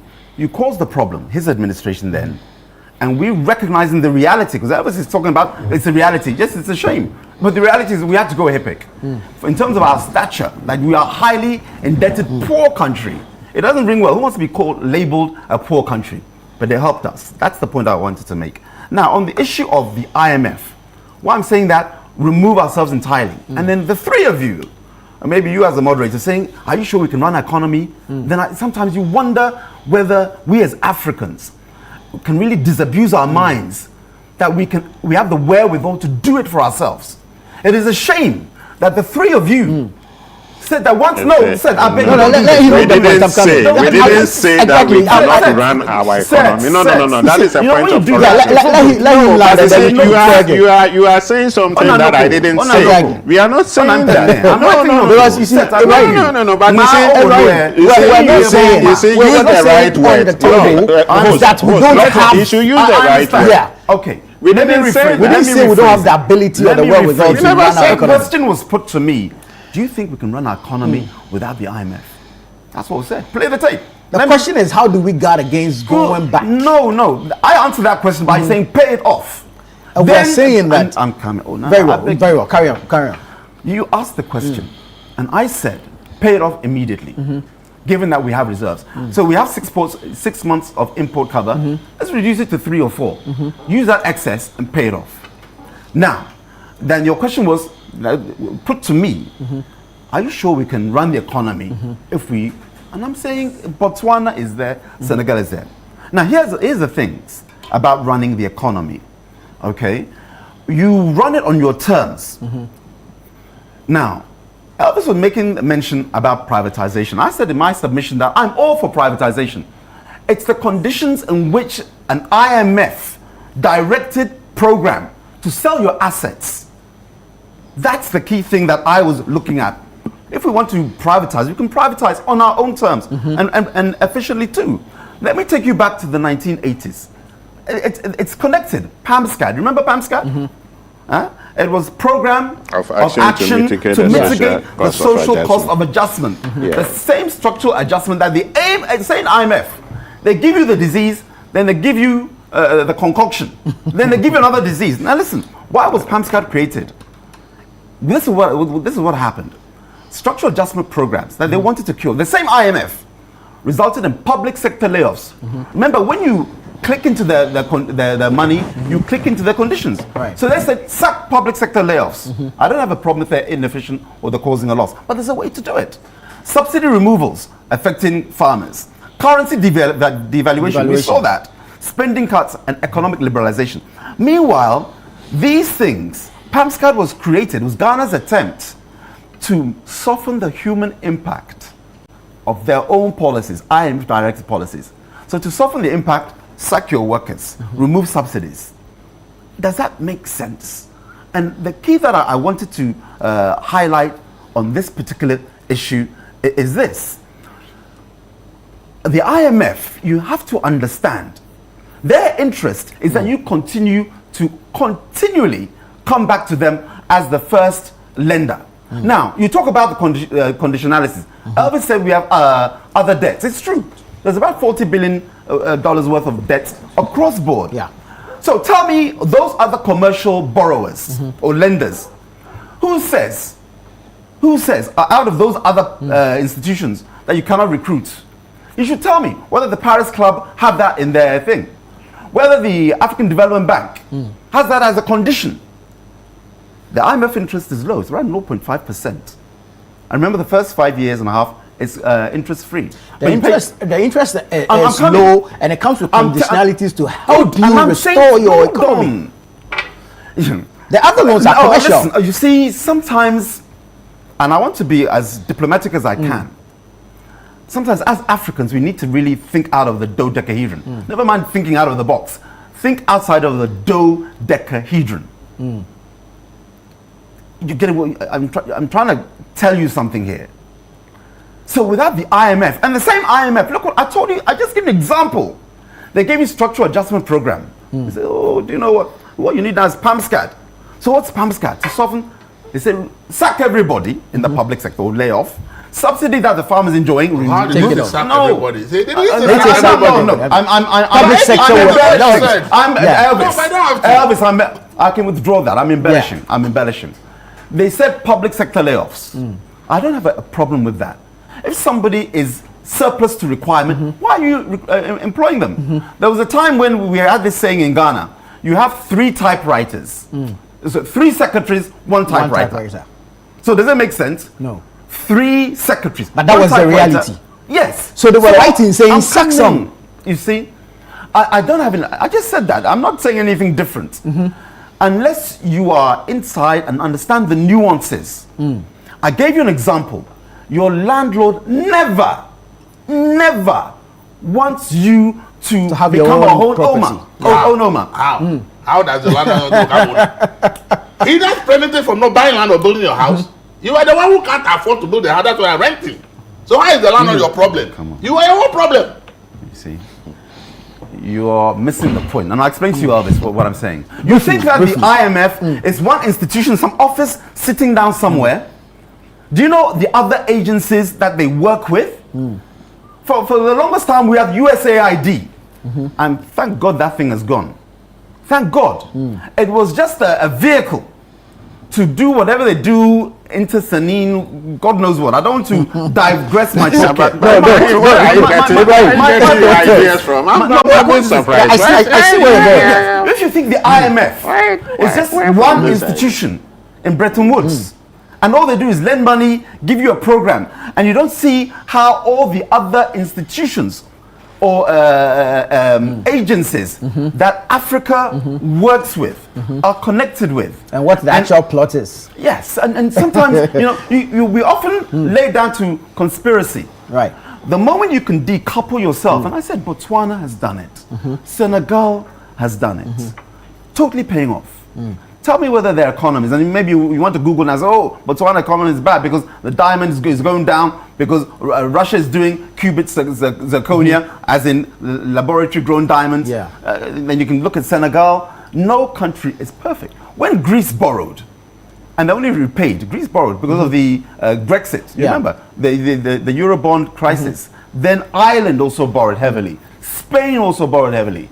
But they managed to do what? Decouple from the conditionalities. So I'm saying that all these other institutions Paris Club is there. African Development Bank is there. There's another one, Europe, and I'll check it. It's not just IMF who lends to Ghana, but all the other ones, do they have the same conditions as IMF does? And the answer is no. I can lend money to you, okay? No, 10,000 Ghana. SEC can do the same with your friends. And we have ways in which we get the money back. When a bank lends to you, what's the condition? What's collateral?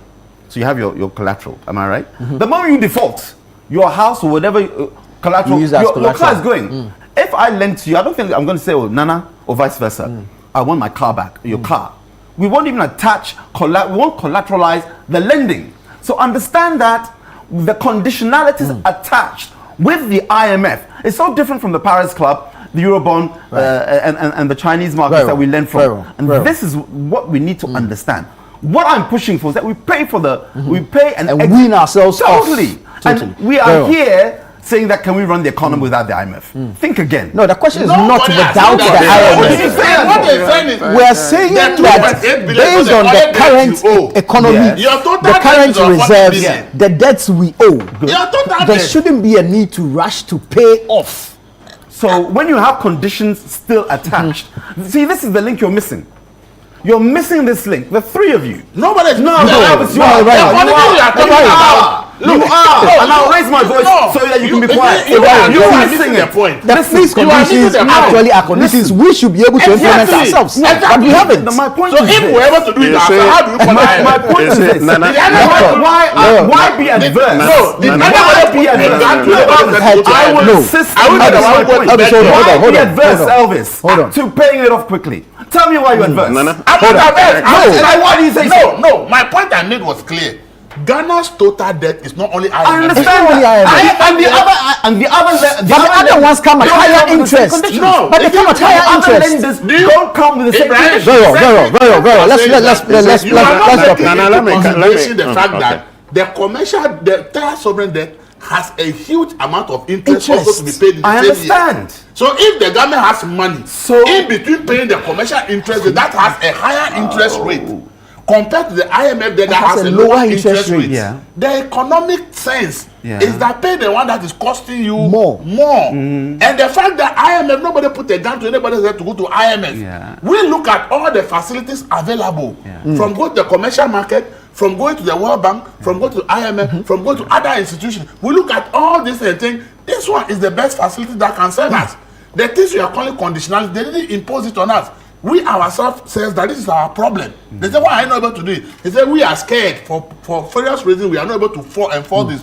But they say, if we are going to support you, if we are going to support you, were you there when then you must do ABC. Were you there? No, that we are scared. No, but you know, it won't be said literally.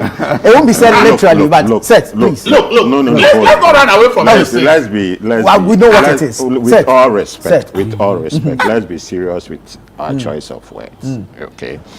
You can't we're scared of what? Because of losing elections. Because there's political capital in there.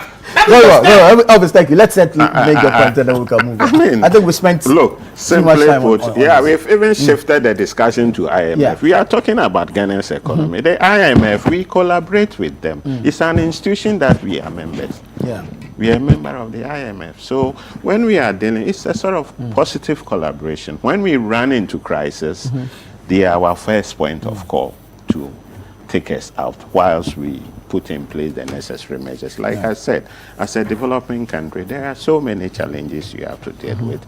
Unemployment, education, everything is a challenge. It's a growing economy. So we will definitely meet these things. So that is what we are doing. Various government has been there. Yes, we expect more and better governance as a country, but currently we are doing our best, looking at what we met, and that is what Ibrahim doesn't want to discuss and always try to shift to the IMF. I mean, we've increased revenue generation, the digital aspect of revenue collection, budgeting. We are making sure that we put in place, I mean, it's a technology-led something that we are implementing. The new economy is going to address all these things.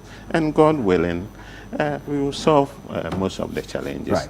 Okay, Right. especially employment. Employment is a very big issue that we have to look Is at. it a problem? If you look at the police recruitment and the military recruitment, look at what happened. And as political people, every day young people call you, I need job, I need job, I Thank you. need job. So when IMF guys say your wage bill is too high to GDP compared to your peers, yours is too much Let because me you have finish. populated your public sector unnecessarily.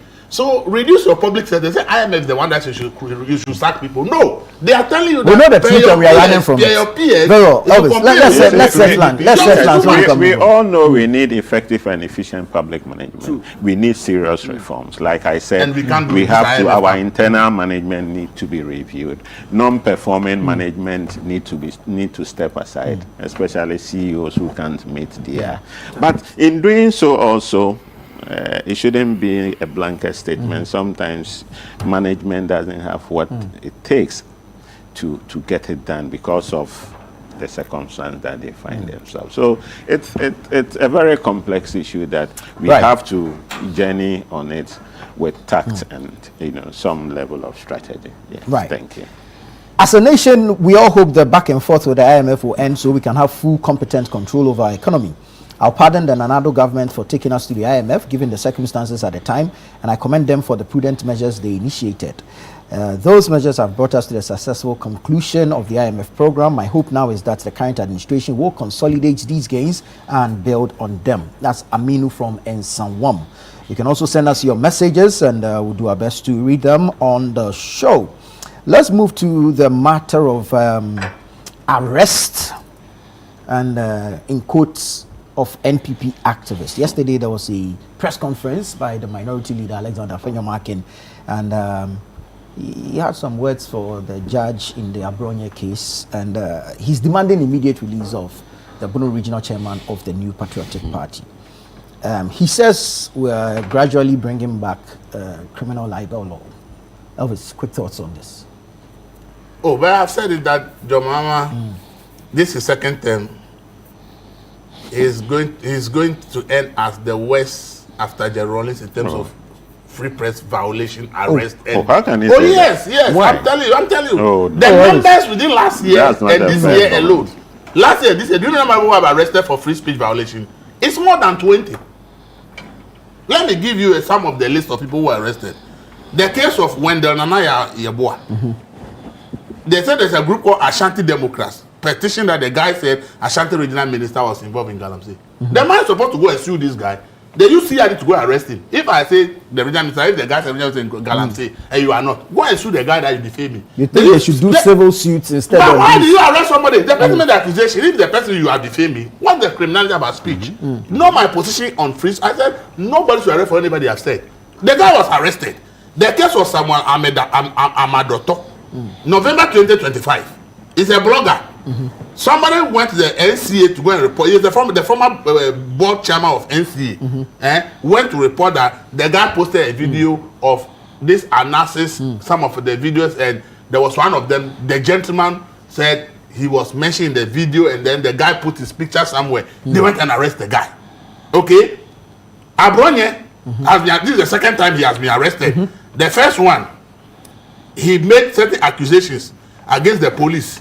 They arrested him. Now he says a judge, and they ought to. It was against the police, so the police. Why should they arrest him? You see, this is the problem. That's why I'm telling you, my position is that nobody should be arrested for what he says. You think go and sue the person? No, go and ask. Of course, I'm giving you the cases. The case of Achimkwa Nana Kofi Asare, of Untumi TV. Yeah. What is it? It's just speech. He was arrested.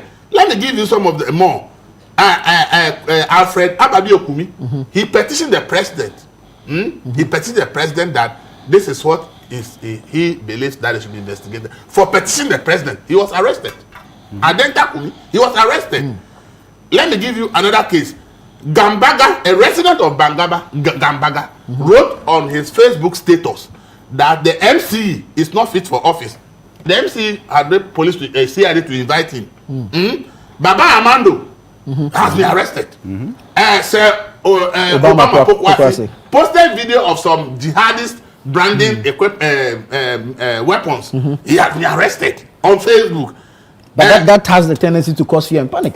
See, this is the nonsense I don't even want to hear. But if you are showing videos that suggest that there are weapons in the country, David Esando put a signboard of Dumsor is back with President Mahama's picture. They say, why did he put the picture that Dumsor is back, President Mahama's picture there? So he has been arrested. This thing I'm bringing to you, what sense does it make to you that people who did this thing, and more, Godina Saribedi who sat on radio and said the OSP requested for a private jet, he was arrested. If you want to count, you can count more than 20 people who have been arrested for free away from my panel. I even passed this guy. That is even another frantic comedy. He is hosting a Twitter live. A TikTok live. Somebody comes to make a comment. Because he's the host. He didn't make the comment. He didn't make the comment. Somebody came to make a comment on the show. The people who made the comment were arrested and the host is being arrested. So what it means is that as we speak here during the show, if any of us pass a comment that somebody in government doesn't like, they'll come and arrest us and arrest you that you are the host of the show. This you sit down and think about this. You ask yourself, what is the sense in some of this? You are telling me that if I say if he doesn't stop this thing to be, you'll be the worst in the Fourth Republic. How does you host somebody come to make a comment on your show, or you activate the full lines and somebody calls and make a comment, and then they say the comment the person made to them, they have agreed that it's offensive to somebody. So the person who made the comment is arrested, and you, the host of the show, is arrested. When you didn't make the comment, you even said that what the person said should not have been said on the show. You go and arrest the person and arrest you, the host, as well. How can we sit in a country and this is happening and people say we shouldn't say it? We are saying that people should not speak their mind. I am of the view, and I've always said it. Anybody says anything against you, go and sue the person for defamation. But to use criminal process to be arresting people under the guise of that nonsense law you are talking about, publication of fake news. How can you say your law is nonsense? It's a nonsense law. No, I'm telling you, those two laws, they are the most obnoxious laws we have in our law right now. As I tell you, those two laws, publication of fake news and causing fear and panic. What is the criteria for determining what is causing fake news? To give me the criteria. Give me the listed criteria of what constitutes fear and panic. Give me the criteria of what constitutes what is called fake news. And then we go arresting people. The police fake news is news that is not based true. on what? Based on what? Come again. The police will determine what causes. That is the problem. The police have no power to determine that there should be established procedure and processes. Why is it? Very well. Why is it to guide the person that there is there's established procedure and processes that if you are faulty of this, it's called fake news or it's called causing fear and panic. So we just created some odious laws and kept it in the book. After repeal of the criminal libel, the politicians felt that they are not comfortable. So they smuggled 2 new laws into our Ghanaian laws, and they are using it to arrest and harass ordinary citizens. See, initially people thought that these laws are to deal with journalists. Now, social media has made everybody a journalist, in quote. So now whatever you say, can you imagine somebody post on social media status or Facebook status that an MC is not fit for office? CID has invited social media status, not even post a message. It's even more dangerous now with the amended Electronic Communication Act. And we are sitting in this country and people say we shouldn't talk about but you agree that people should be responsible in their commentary? Please, I agree people should be responsible. But if the person has done anything irresponsible, that's why the law has 2 arms. It has what to deal with criminals and so what to deal with what is not criminal. I've also said nothing that has been said can be criminal. Because if anybody says, I'm going to conduct a coup, like Van Marco said and was arrested, it is needless.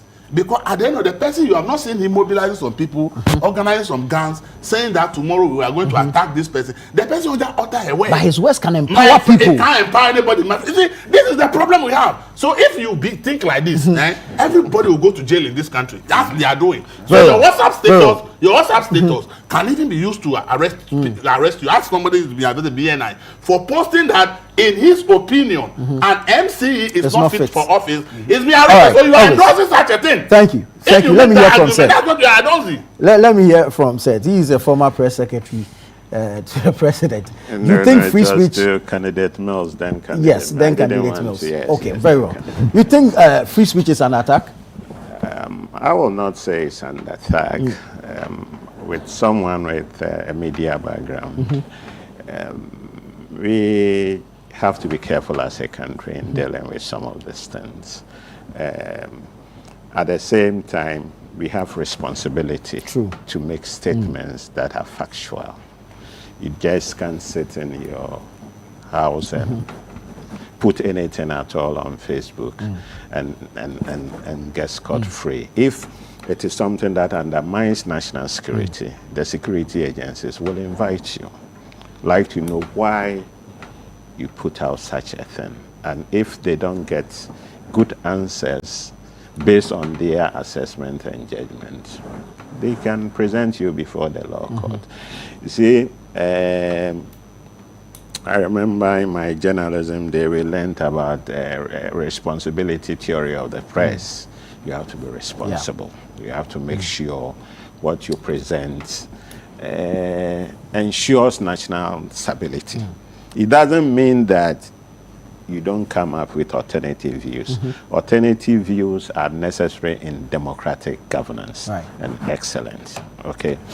Now, even the chapter 12 of the 1992 Constitution, which deals with media freedom, still have a caveat in there. That aside all this, anything that undermines national security would have to be given a second look. The public sphere is a place that all kinds of information runs through. And he say, like he was saying, when fear and panic is useless and whatever, it is not useless. Even whispering, okay? The two of us, we can sit whispering, we put it social. Before you say it's a national discussion, whispering. And whispering can lead to political destabilization. We don't, look, take Rwanda. It started with, is it not radio? The host, Then it's, look at what happened. Look at the number of people that died. We are not wishing for such, in our part of the world. But we must be responsible. And going directly to the person involved, which I think Elvis didn't discuss your main question, but went general. Abronye, I think himself as a person must examine himself. Any time that he opens his mouth, foul language, creating fire here, and he enjoys it.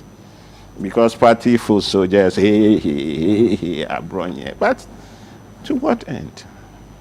Is that what you want as a person? Even look at their own internal primaries. Immediately he opened his mouth, fire. But can whoever this fire goes against just sue him? Because in most of these cases, you don't even know who the complainant is. I understand. Let me tell you, I believe in freedom of the media. Even I'm not someone who would take you to the police station. Even I'm that type of person. I'm a Christian. I have my principle that I live as a person. And I will hardly support arrest of that nature. But this is an individual consistently demonstrating a certain kind of behavior. Now, you've extended it to the judiciary, which is an independent arm of government, an arm that we all respect, an arm that contributes seriously to the stability of this country. And if we lose it, that's it. Are you getting me? So, no, hold on. So if you can just... I'll do that. Double it so, up Abronye's arrest has, say, two sides of whatever. But I think it's in order. Thank you. Abraham. No, we shouldn't tolerate this at all. What the NDC government is doing. Ghanaians should not tolerate it. Freedom of speech should be maintained. It's been mentioned already. Somebody says something defamatory about you, take that person to court. The courts are there for that purpose. I'm glad that Seth is roped in the judiciary. What happened when Salafu, I'm talking Mugabe, him and two others threatened to marry, which in parlance means rape, the Chief Justice at the time. The Muntie 3. Yes, the Muntie 3. If indeed she looks on the electoral reforms that were being agitated for. They said it on live air.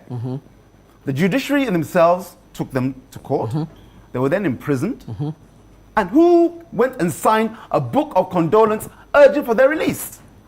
John Dramani Mahama, then former president. And when he came to power, he pardoned them. No, I want to say when he came to power. He was the president during that time. He pardoned them. A sitting president hears NDC activists saying that they will rape the Chief Justice. She should be careful about her home, a livelihood, as in her life. This is on air.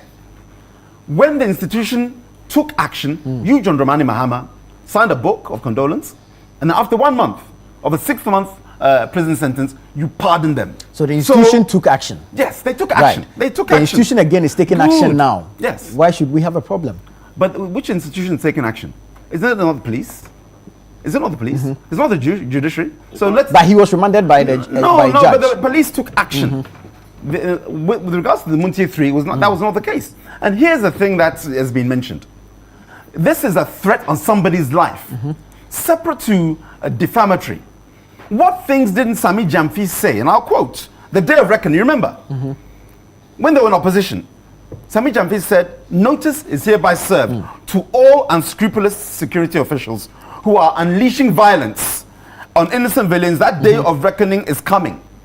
Sami Jamfi said that. Did anybody arrest him? No. Did anybody detain him? No. Allow people to vent. Because one, you're accusing the military of a crime, unleashing violence. And what everybody should understand is this. I said it before some months ago. Crime does not expire. If you are, let's say, a supporter of government online, and you are supporting what they're doing, this kind of North Korean politics, understand that crime does not expire. Your tweets are there. God willing, inshallah. You revisit them? Yes, when we come to power, I'm telling you what Sami Jamfi said. Because you are supporting government. And your tweets are there. Even if you delete it, it's in the cloud. So understand something. If you want to say yes, go for them, your tweets, we will revisit it, God willing, 2028. Right. Thank you, Brian. And then understand whether or not you should support this kind of North Korean attitude or governance John Dramani Mahama is doing. We have to go. Our time is up. Our time is up. Thank you, Ibrahim. Thank you, Seth. Thank you, Elvis. This has been the News Review segment on Breakfast Daily. I am Nana Tufo Boate.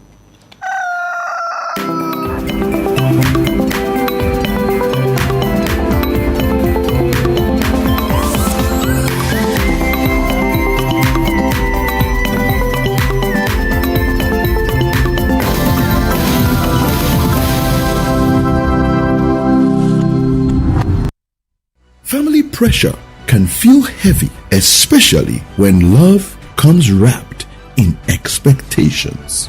But how do you honor your family without losing your voice? On Lifeline this week, we're having an honest conversation about handling family pressures, setting boundaries with respect, choosing your own timing, and living the life that fits your purpose. The importance of family cannot be overemphasized, but sometimes the influence of family can feel like a pressure and can even be overwhelming.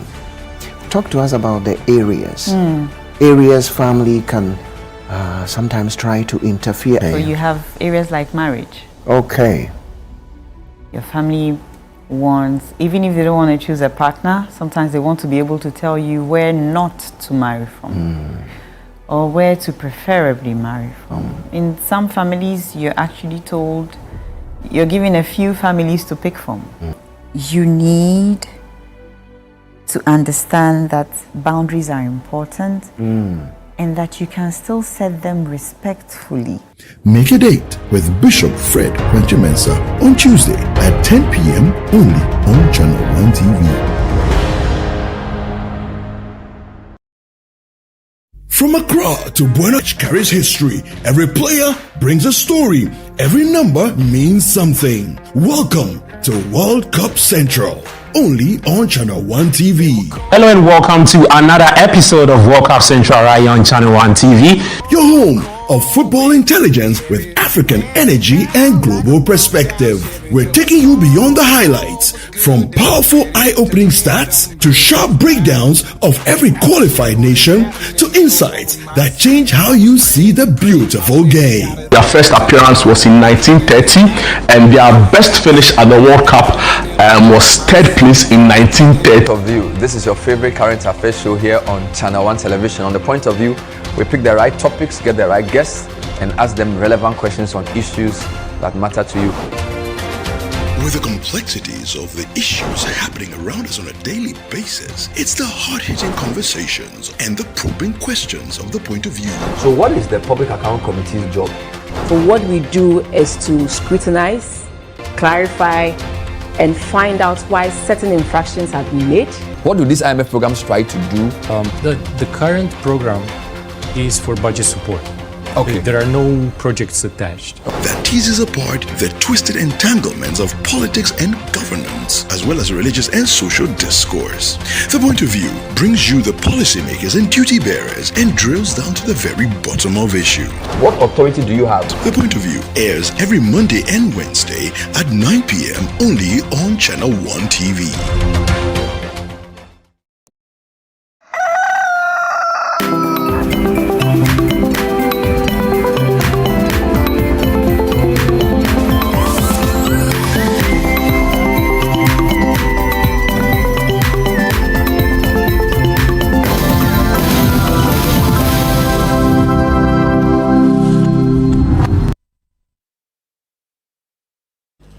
Good morning, ladies and gentlemen. It's still Breakfast Daily right here on Channel 1 TV. And of course, it's a cloudy, drizzly morning. And my name is Chris Carter.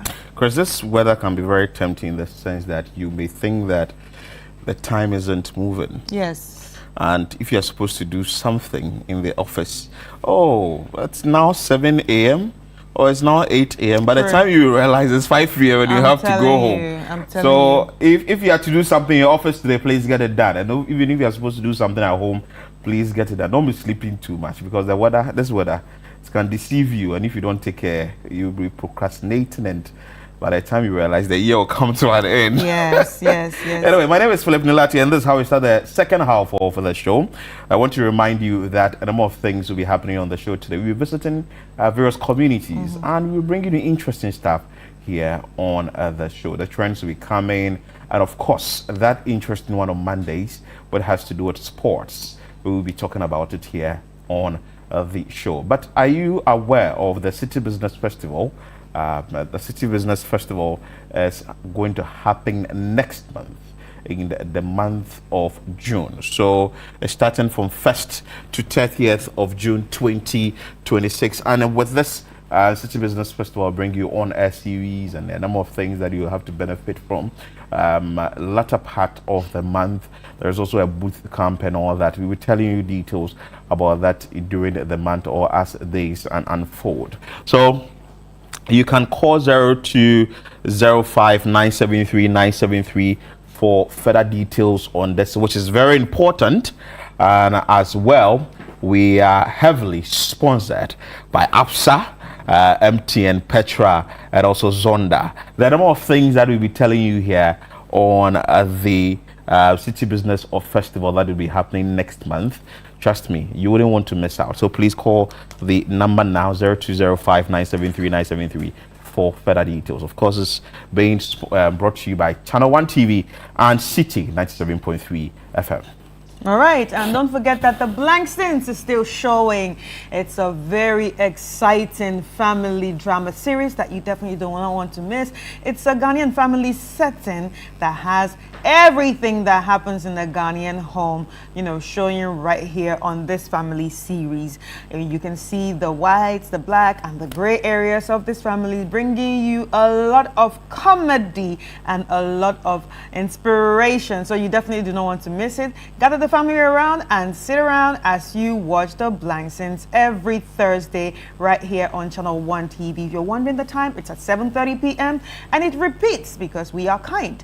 Every Friday at 11:30 a.m., Saturday 7 p.m., Sundays 4:30 p.m., Tuesday 3 p.m., and Wednesdays 5:30 p.m. So you are, going to be excited about this. Honestly, you definitely don't want to miss it. So even if you miss on Thursday, great. All the repeats are going to be showing on this special time. So I want to say a very big thank you to our sponsors, NASCO, Lizzie Shito, Out Mosquito Coil, and Everpack. Thank you for holding us down. As we prepare for the World Cup, please, we bring you this on screens, the World Cup Central, which gives you information, what you need to know, what countries are doing, what the coaches are doing, what Carlos Queiroz is doing to bring us the World Cup. World Cup I like the together. way you always remember his name. So it's on Fridays, exactly 3 p.m. And Gabi actually sits with his guest, or Bernard Abikuotre is actually going to sit with his guest. They are on the sports desk and bring you updates of what is happening in the world of sports so far as the World Cup is concerned. So please make it a date and be part of this all-important TV program that builds you up for the World Cup, which is going to take place in some 20-something days from now. Make sure that on Fridays you're behind your television set exactly 3 p.m. and we feed you with World Cup Central stars. All right, and also remember that you have to download the Channel One News app. It's on Google Play Store, so head to Google Play Store and then download the Channel One News app for all your information, for all your news items, for all the tidbits that we put out there, because it's not just news, it's not just info, but it's also articles, it's also videos, it's also every little thing that Channel One embodies, so go out there, download it, and stay entertained and informed. Tell a friend to tell a friend to tell a friend. It's very easy to use. As you can see, the interface is very user-friendly and very easy to use. So you only need internet connection and you can get to connect with it anywhere in the world. So stay connected with Channel One TV via the Channel One News Online app. Beautiful. So move straight into the trends. Yes, so let's move a number of things for sports. Yeah. All right, do you want to start? If I want to start, I don't want to start with sports because I know the sports guys will come and talk extensively about that. So I want to start with either Shatawale or Black Sheriff. Okay. Which of them do you think we should start with? Let's give it to... normally I would have said Shatta. Let's give it to Black Sheriff. Black Sheriff. Yeah. But they were at the same event though. Anyway, I don't know if we have Shatawale yet. I think we have the Shatawale video. If we do, we can do Shatawale briefly. So Shatawale claims 2 wins at 43rd Aroma Awards, if that is the name, International Reggae and World Music Awards on May 17 in Florida. Shatta won Best African Dancehall Entertainer and Concert of the Year for his Shatta Fest Ghana at Accra Black Star Squares. And the 42, is it really 42 years? Shatawale. Real name Charles Ni Ama Mensah Jr. Now holds a record or holds 11 Aroma wins for any Ghanaian performer, beaten back-to-back in his category against nominees from Uganda, Kenya, Nigeria, and Zimbabwe. But Shatta Shale, he's still with the dancehall thing. This is actually what happened there. Let's bring the excerpt of what happened. This is actually this is a concert that won him the award. So this is a concert. You can see the number of people at this particular concert would happened at the Accra Black Star Square here in Ghana, but he's been able to win the award against Uganda, Kenya, Nigeria, and Zimbabwe. Who is the biggest artist in Nigeria? For what, reggae? No, this is a reggae awards. Yeah, but who's the biggest when it comes to that? Really don't know. Oh, no. I like Patoranking. Patoranking. Yeah, I think Patoranking is very good. Patoranking. Okay. So, he's the only one I can actually think off my head. But there are upcoming ones, but I think Patoranking is the more international ones. Yeah. Interesting. The other ones, but really you not see the reggae. No, they are not in the reggae categories. Category, yeah. So that is this Shatawale. There are comments on that. Let's read the comments. What people, what you are saying about the fact that, okay, fine. So someone says that Shatawale and 2, I'm always proud to be part of the SM family. Of course, SM for life. Chris's family. Please, I'm bored too. I'm a beam too. No, you can't be both. You can't be in both. Oh no, I really. So this message is actually really coming to you. If it be FO Wade dominates for this award inside, by now we all come out from. Oh, but why are they doing this? We will come out, you people. We will come out, all of you. This is the biggest and the best dance artist in Africa. Congratulations to the GOAT, greatest of all times. And this one said, talent knows no borders. This is coming from Charles Wemega. This one says, the African dancehall king Shatta Wale. Congratulations. Congratulations to Shatta Wale. Well, I think he's really loved around Africa. That's what people need to understand. People love him so much, and not just about the music, but also his TikTok is lit. It's fire. Because I told you one time, a Kenyan friend knew him via TikTok. It's not even about his music. She's like, the guy, I love him. I love his content. He has a comedy bit of. Exactly. So if music doesn't work for him, I think comedy will really work for him. No, but yeah. Well, congratulations to Shatta Wale. I like this one of his. He said, everybody won. You too. Why? no, he doesn't say the why like that. Why? You too high. Why? Yeah. Why? Shatta Wale for you. Yeah. So congratulations to him and for also being an inspiration to the young upcoming, reggae artists. But he's really gone through. Oh yeah. He's really gone through from bandana times and all that. Had to go back, revise his note, come in for the Street Boys. There are some tracks of Shatta Wale you not hear. Sure. But when you go to the Street Boys you would hear. in Polygon or in Bukom and all that, they'll be playing it there. Yeah. Well done to him. So even on that same award, Black Sheriff also won the most promising entertainer at the 43rd International Reggae and World Music Awards. So yeah, congratulations to both of them. They've really done Ghana proud. Now let's move to health. The WHO has actually declared Ebola outbreaks in DRC and Uganda. So this is actually a very serious thing, and I don't know, I think we should all really take care of ourselves. Very careful. These days, it just keeps popping up and popping up and popping. Just some days ago, we were talking about Hanta virus, and the Hanta virus has become such a big topic online. Do you know, even on the issue of the Hanta virus, they said if you get infected, it's been discovered that research has shown that any man that gets the Hanta virus, it actually stays in his sperm longer. Whoa. Yep. So that means it can be sexually transmitted. Wow. You will do everything to protect yourself, then you go and... Then you'll be hunted. Then you'll be hunted. But anyway, WHO has declared, Ebola outbreak in DRC and Uganda. So if you have any trips to DRC, Congo, the Democratic Republic of Congo, or Uganda, you should probably reschedule. Think about it again before you head there. And you see, the issue of Ebola is also has to do with animals. Has to do with animals. If people get infected by eating bushmeat and all that, and Hanta virus has to do with the same thing. The same sort of like species, because it has to do with rats. Serious. So you just have to become careful of that. So there are actually people that chase rats. Oh no, I'm not even going to lie to you. I was in a taxi one time like this. Wait, let me give you my gist. And my first area is it looks like bushy. Okay. So this driver, I'm not even joking. I was afraid. I said, the way he stopped, I said, what's happening? This guy jumped out to go and pick up the struggling big rats. It was big like this. And I don't think you hustled though. No. Because if you really hustled, you know what is called bela. You don't know bela? They eat it. Oh my dear, it's delicious. If you've tasted bela before, Hanta virus.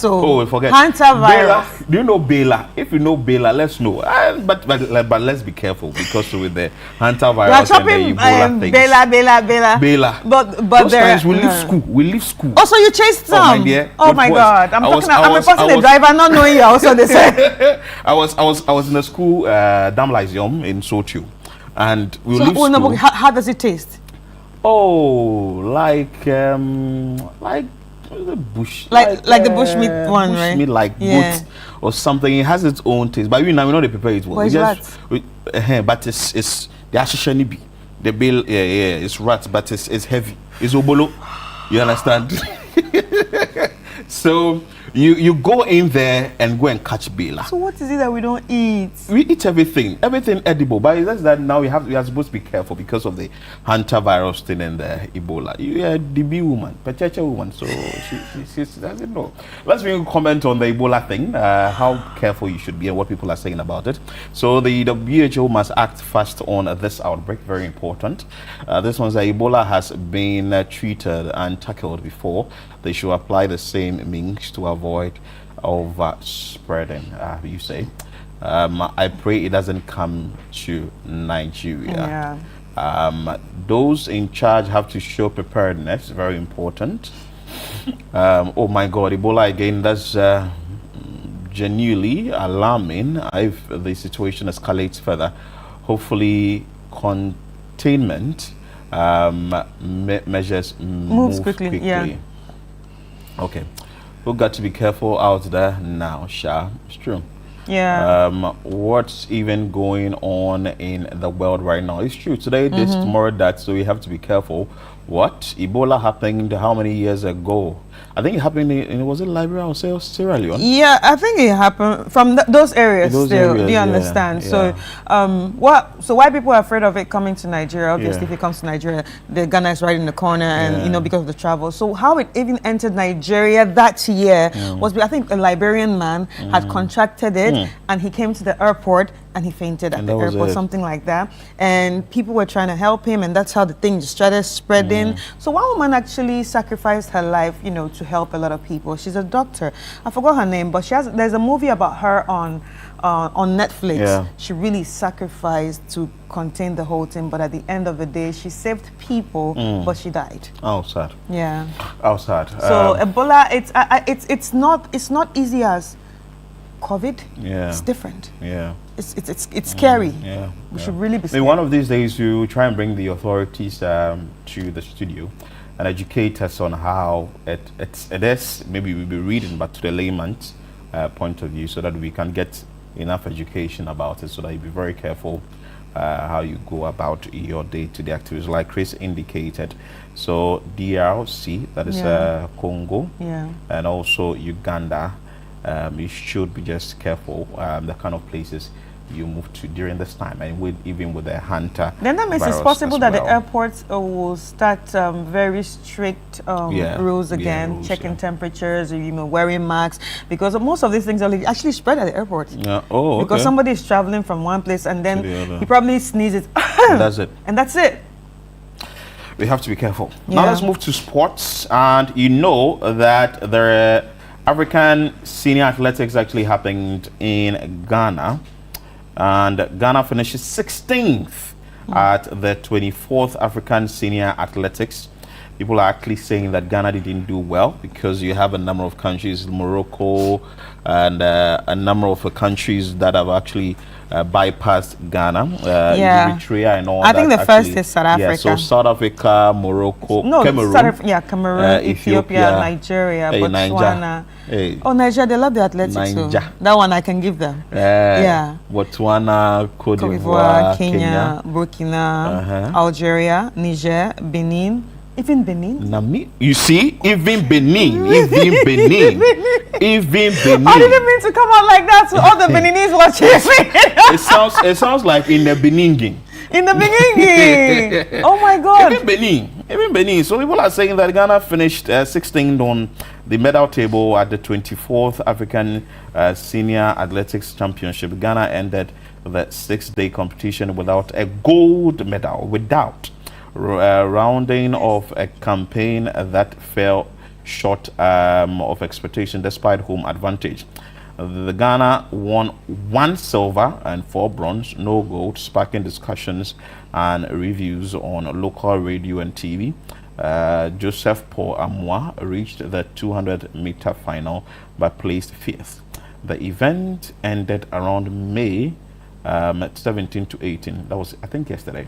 The final day action, including rallies and also generating bars. Stand-out moment include Zimbabwe winning the men's 4x4, Nigeria winning the women's 4x4. Also, we had strong performances from Kenya, and South Africa as well. But the home advantage, I really don't know why my Ghanaian people didn't take the home advantage, and they had to let countries like Namibia. I just want you to hold on there. Like, let's go to the first one. The first one, not this one. So let's get to the 15th. Let it go. It gets to the 15th. Then you hold it on there. Good. So Niger even had. So it goes. Then you hold it there. Good. So Niger, Benin, Namibia, Rwanda, Zimbabwe. Are they doing something right? Rwanda. Maybe we ask the sports guys when they come.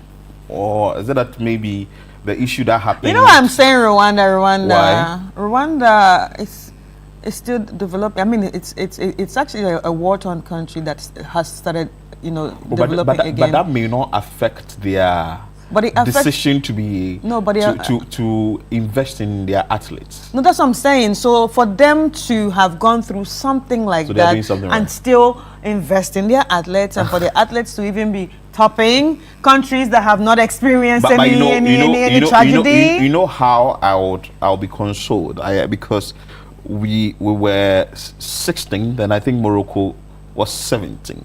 If that is the list. No, Morocco is above you. Oh, Morocco is above? Yeah. Okay. Bring the next list. Let's see. I'm trying to play draw at this point. Okay.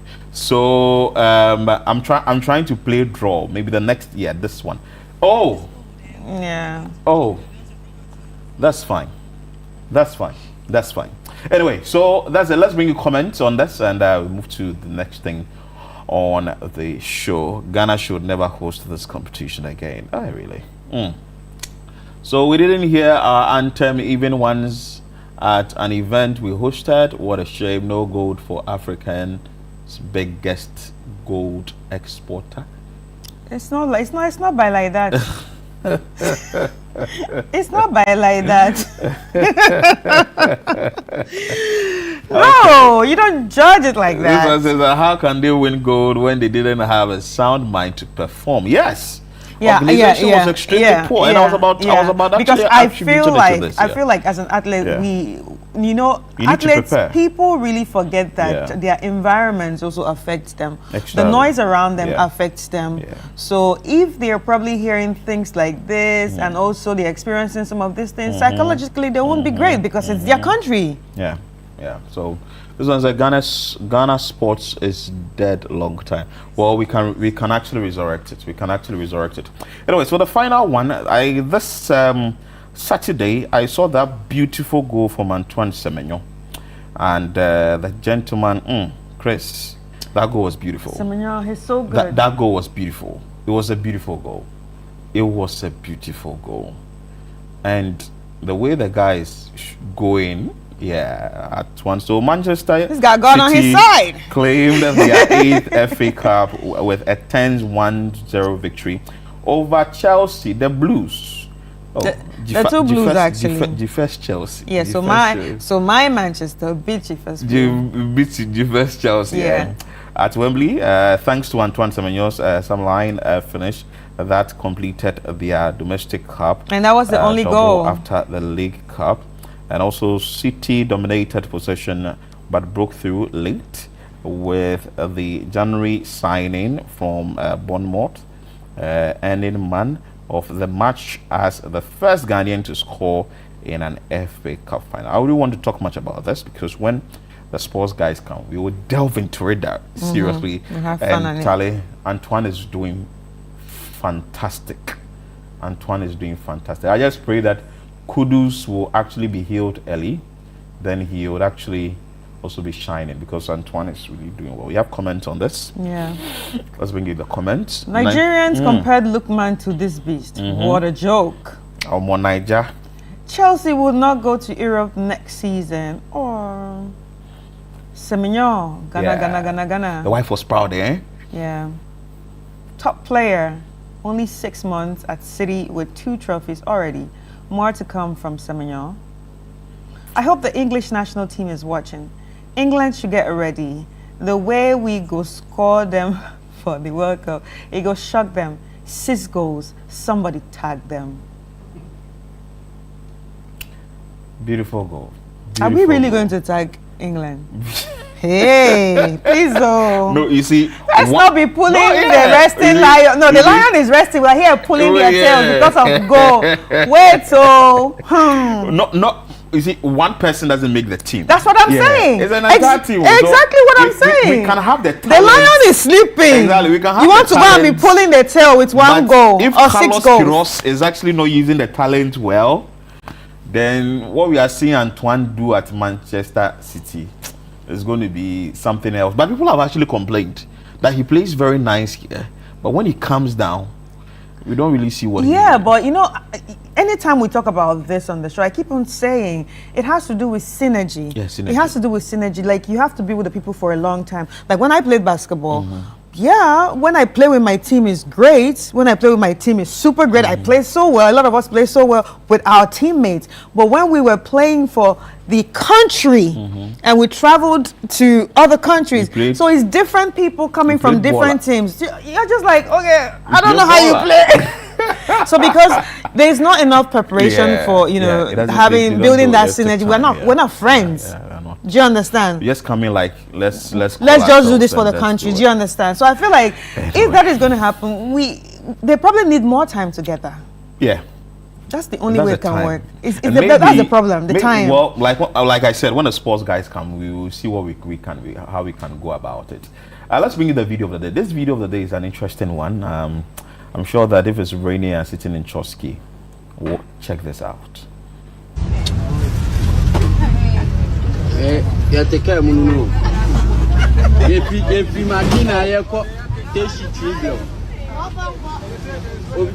Obia sone pan. Why any say nyenti. We me do fear master my peta wa papa me me diale deda. Na wa fina. Wait, mami we dey any sikan, mami we any me for scan my. Ah. You only na for ade. Come on, sorry.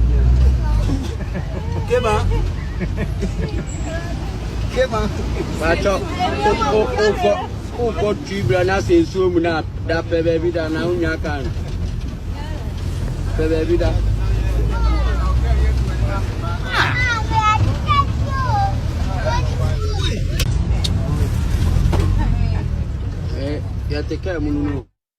Mixed feelings.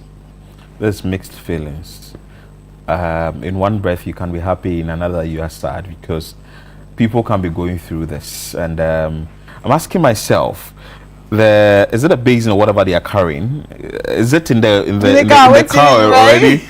Waiting for, because it's rainy season. Such an Pull instant. it out when it rains. And you have to carry it. Oh no, I don't think. Probably it's the commuters, like some of the commuters, you know, coming from where they are going to. They had to carry it. So luckily they had something to protect them. Luckily. But imagine you are coming to work. You come like that. Wet. Sorry, at least I came to work, but I'm wet. I just came to work at least. This is sad.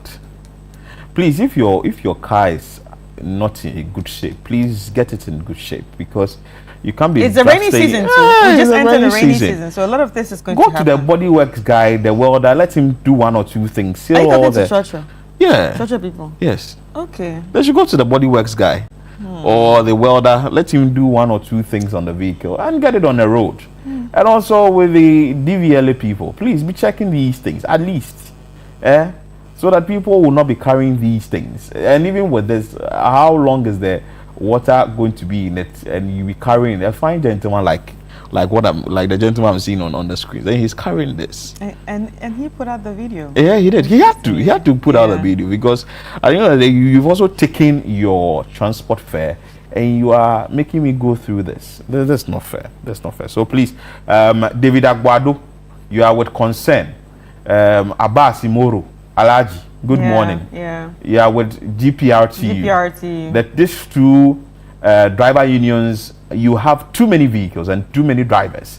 Please just make sure that you check their vehicles at least, so that you'll be able. And also Kwame Danso, you are also with Committed Drivers Association or Union. please make sure that you are checking your men. So at least they will have better. Look at how look at how it's a lot leaking. of dripping. And on top of all, what even annoys me is the fact that he's used T&J in the church to beautify the ceiling, and at the end of the thing is even leaking. So what if the T&J is not there? That means that one there directly from source. The rain will be directly from source. Anyway, so that is a video of the day. We take a quick break here. When we come back, we will take you to Botiano rather, in the South municipality. There is a very big gully there.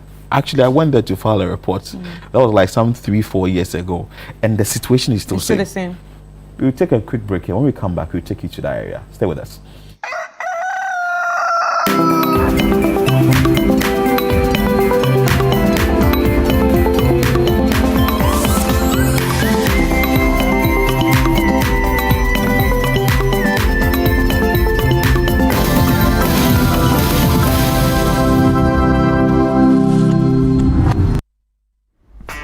Every day, we make choices. Some big, some small. What would you be doing today? I want this or... Every day, we make choices. And sometimes, choices that shape our hearts. Hi. Whether it's a long-term or short-term decision. This. The Lydia range gives you the power to truly decide.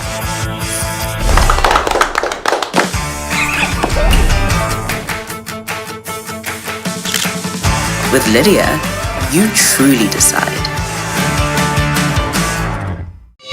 Turn up your sound experience with the We Hear speakers by Lovi. From the sleek We Hear 1 to the powerful We Hear 2, and now the premium We Hear Pro, fully endorsed by Kylian Mbappe. This is not just a speaker, it's a flexible, high-performance outdoor Bluetooth speaker built to bring your music to life anywhere. With up to 100 watts of music power, you get bold, immersive sound wherever you go. All available in stylish standout colors. Now the good news: from April 20th to May 20th, grab yours at a special discounted price. The We Hear 1 now at 400 Ghana cedis, the We Hear 2 at 900 Ghana cedis, and the premium We Hear Pro now at 3,800 Ghana cedis. Don't miss out. Call 020-195-7739 or pick up at the Atlantic Towers. You can also grab yours at Orange FM Kumasi, Plus FM, or 3 Music TV in Accra. Number 12 of Funya Street at Belengpe. Don't miss out on this special discounted offer. It's the We Hear promo powered by Lovi. We Hear, feel the power, hear the difference.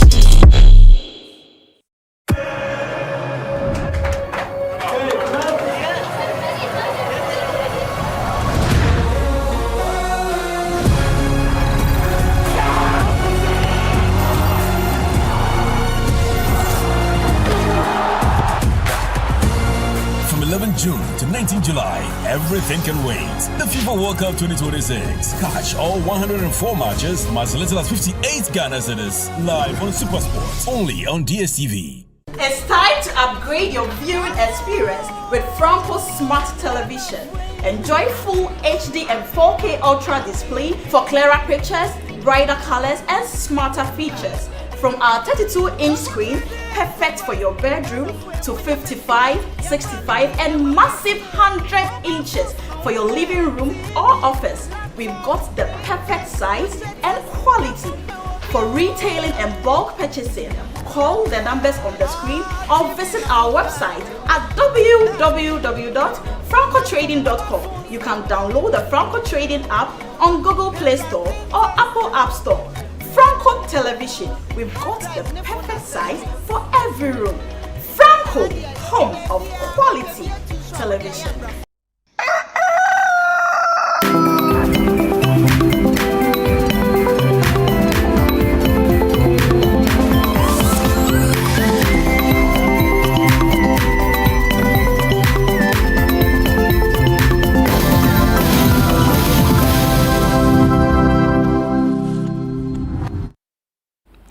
Grateful that you stay with us here on Breakfast Daily on Channel 1 TV. And before we went on that quick break, we told you that we'll be taken to New Botiano in the South municipality. Our colleague, Akwesi Ado, filed a report from that area. And homeowners there are running away because of the gullies you see in the report that we are going to show you now. In Babadogo and Adansiman, suburbs of New Botiano, in the Gas South municipality of the Greater Accra region, the roads have become completely unmotorable. For commercial drivers, the constant breakdown of vehicles impacts their revenue, making the venture less lucrative. Ekwan papa bia ni area hanomo a yede ka afa so. Owu atwede ne nam so no bibia betimi asi. Ne mpese bibi besi na aban mu mpanfo ede ka ase akese beba begina ha abema ya akọ. Nso to ana ye bre. Ọmọ afọ ntimi kọ mu fie. Cars ntimi nkọ, cars ntimi mba. Nso de bia ye tu aba. Cars sa ye di use. Cars wo kọtọ we ba di chia na asai. Nti ye bre ye sra ban se. Won bombo da mu twa ye ni hwe ye wa ha kakra. There are no properly constructed drainage systems in the area, leading to massive destruction of roads and the general landscape of the area. Several lives, including children, have been lost in the past to flooding. Heavy rains always present a dangerous situation to residents. Papa wa hase na nsensuo itoye enkwara mienu nsensuo na fa omo wa hase ehu omo na do omo akogu body mu kwara mienu na omo nyina ewu enti ye kwan ene ye program because nsensuo na ba onya ba bia amfa. During the first term of the previous administration, the construction of storm drains was initiated in Babadogo, but the project was abandoned halfway.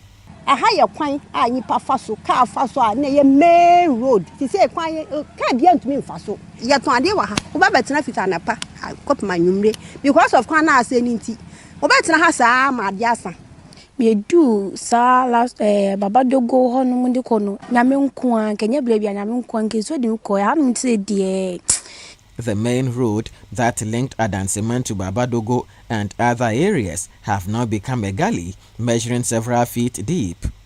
Residential homes have been left hanging and access completely cut, forcing some homeowners to abandon their homes. Looking at the house here, as you see, the gate is the erosion is now taking part of the house. Place was a main road that all cars used to pass.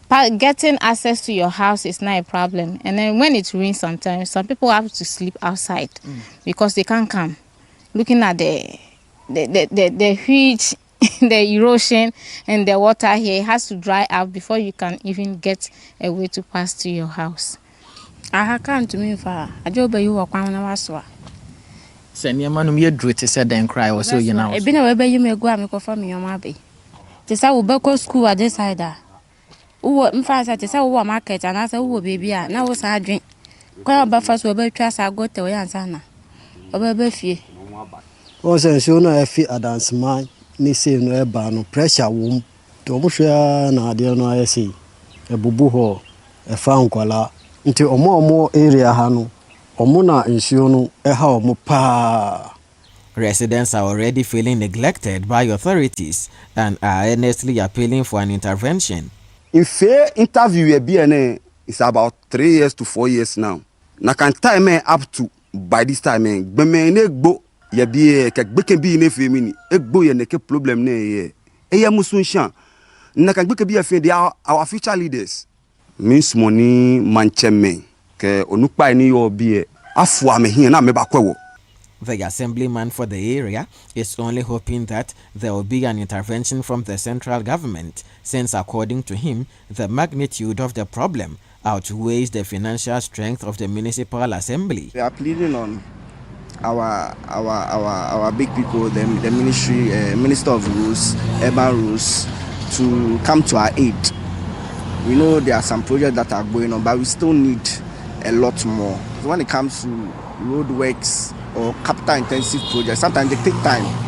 They take a lot of time. So we also have to try and have some patience. So that is a report filed by Akwesi Ado there from New Botiano. And it's just scary because if you are staying there as a resident and you are close to these gullies, as a result of erosion, you would want to leave and ask yourself that how much are you going to lose as a result, because you wouldn't be able to rent out this apartment or stay in it. And now the rains are here again. Akwesi is joining us. Akwesi, good morning. Good morning, Chris and Philip. Good morning. Thanks for bringing this report. This place, like I mentioned earlier, I was there like 3-4 years, meaning nothing has been done. What really is the big challenge now? In the video, some drains have been constructed. One, what is the nature of these drains? Has the project stalled? What is the assembly saying about it? And what more can you tell us? Thank you, Philip. But just as you mentioned, there were some ongoing construction of drains in the community. The project has not stalled, but it's been completely abandoned. And this is not to bring back memories to the family of some 2 children who died in the community on March 9, 2023. But let me mention that before that predicament happened, the assembly or government had already initiated the construction of this broken storm drain. And when that incident occurred, it attracted a visit from the then Minister of Works and Housing, engineers from the urban road, and as well as other top-rank state officials to the area. And they were pledged to ensure that the drainage system would be properly catered for in the entire area to ensure that we don't have a recurrence of that particular incident. But unfortunately, it seemed like these were just words, and when the words were thrown out, nobody went back to the community to tackle the problem. And now it's really gotten out of hand. Because about 3 years ago, some of the houses, particularly from the very point I did my piece to camera, the residents could access that particular facility with the aid of a ladder. But as I speak with you now, there is no ladder that can assist them. There's no ladder that can reach the top from the ground. And so they've now abandoned the home completely. They say that weather around is now have to use an alternative route, which is footpath, to access his shop. There are many homes in that area where owners struggle to access their home. So if you own a vehicle, there's no way you can even access your own house with your vehicle. You may have to leave your vehicle several meters away from your house and then walk to the house. It rained last night and it became very challenging or impossible for the residents to even access their home. Some of them were left stranded until the rain was over before they were able to go back into their home. So this is really a very difficult situation for residents in Adanseman and then Babadogo. All right. So have there been reports that people have started to leave that area and leave their homes to, move to different areas? Exactly so. There are a number of houses that have completely been abandoned because people wouldn't want to risk their life by continuing to stay in these houses. You see, it's always a very difficult moment for the people when it rains like it did yesterday. This gullies, the gullies in this community, they are very deep. They measure several feet deep. And so if you fall into it when it has rained, definitely you're not going to survive. And imagine it wasn't as this deep compared to 3 years back when the 2 children got drowned and then died under similar circumstances. So people wouldn't want to take their lives. And so they've now abandoned their home. And it's sad to mention that with this particular area, the video on the screen right now, this particular spot used to be the main road in the community. But now the residents are about to divert the road to a different area.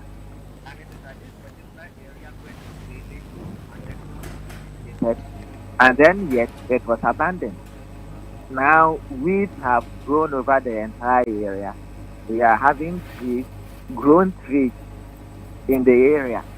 And it gives no hope as to when government or authorities are going to revisit the project and try to solve the problem.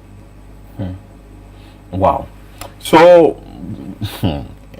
what have you picked from the ground? This is actually bigger than the assembly. The assembly cannot do it because the finances involved maybe too much. But have you gotten any information from the assembly? Maybe they are in talks with the Urban Roads Department or the Ministry of Roads and Highways or the Works and Housing Ministry now to find a lasting solution to this particular problem? So it is the assembly member for the area who has offered some response. And the response is that it is being discussed at the assembly that the central government would have to intervene. And this also raises questions about what was or not done under the previous administration. Because like I indicated to you, on March 9, 2023, 2 children lost their lives in Babadogo.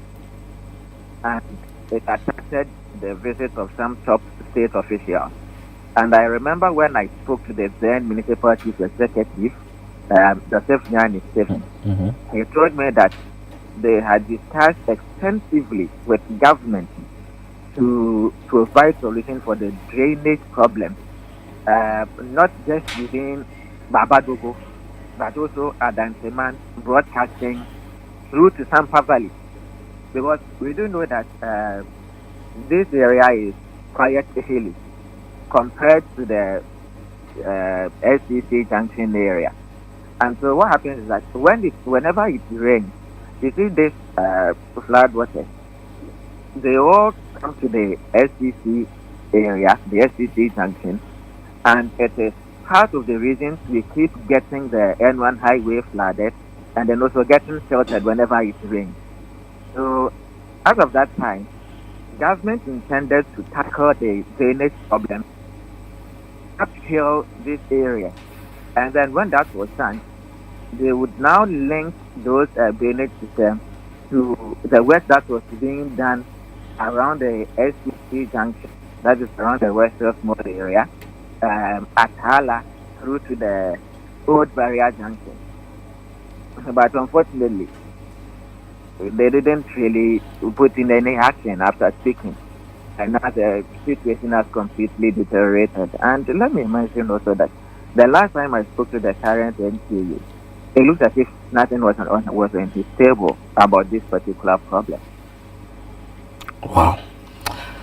Interesting. Akwesi, thank you so much for your time. We are grateful, and keep monitoring events for us, what is happening in that area. This is a story I'm actually pulling 2023.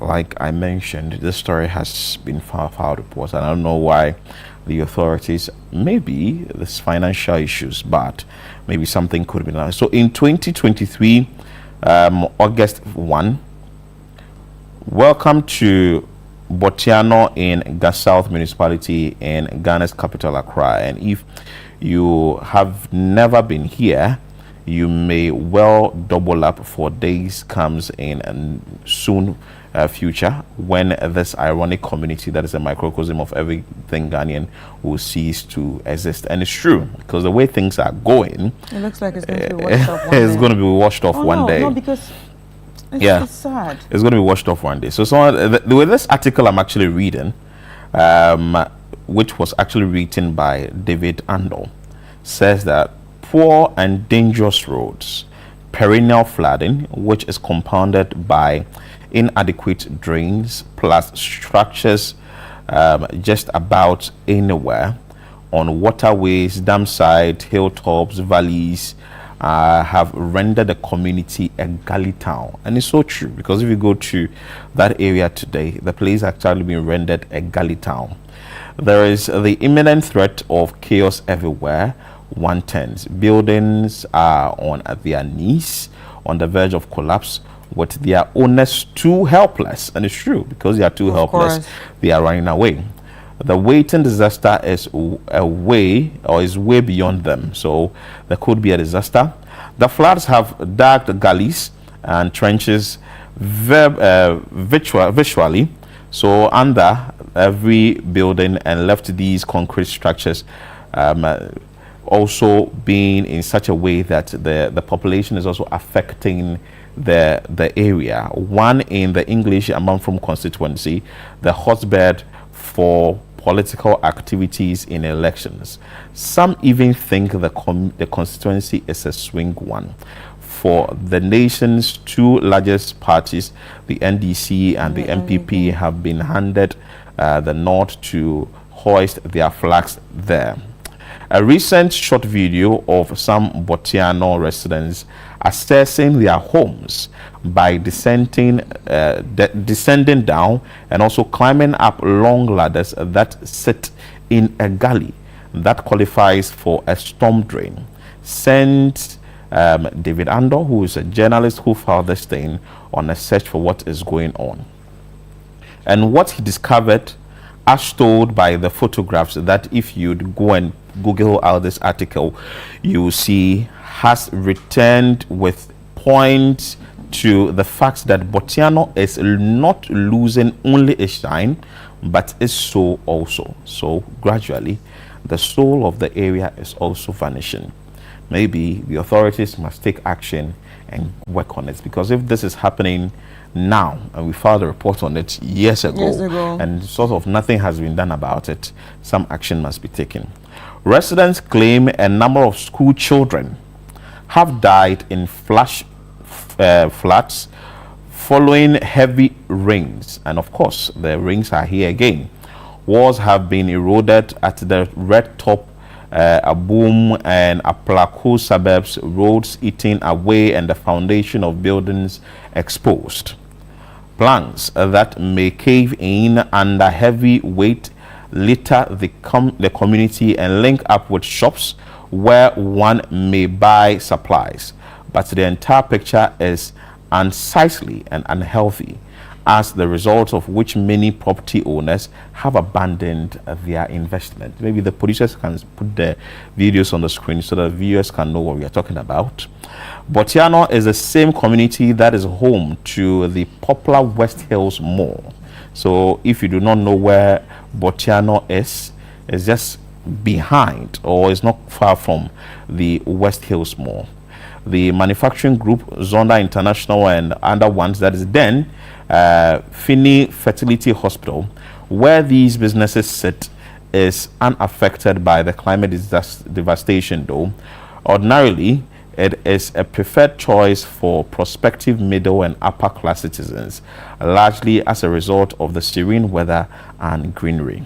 I'm giving you this one so that you understand where we are coming from and where we've gotten with this particular issue. Fortunately, we have Nana Kwesi Asante, who is a assembly member for the area, who is joining us for us to delve deeper into this issue. Nana, good morning. Good morning. I trust you are doing well. Yes, very well. A very good morning to you and the watching and listeners. Thank you so much. First of all, I want to find out from you, for how long has this situation been like that? Because a story I just read, or an article I just read, somewhere 2023. I also filed a report on it somewhere that same year, 2023. Is this something that started within 5 years or 6 years ago, or it's been there for a very long time? Yes, thank you for your question. It's something that has been there for a very long time. In fact, this thing started around 2016. You know, it started very small, and then it's eaten up as the rain falls, especially during the rainy season.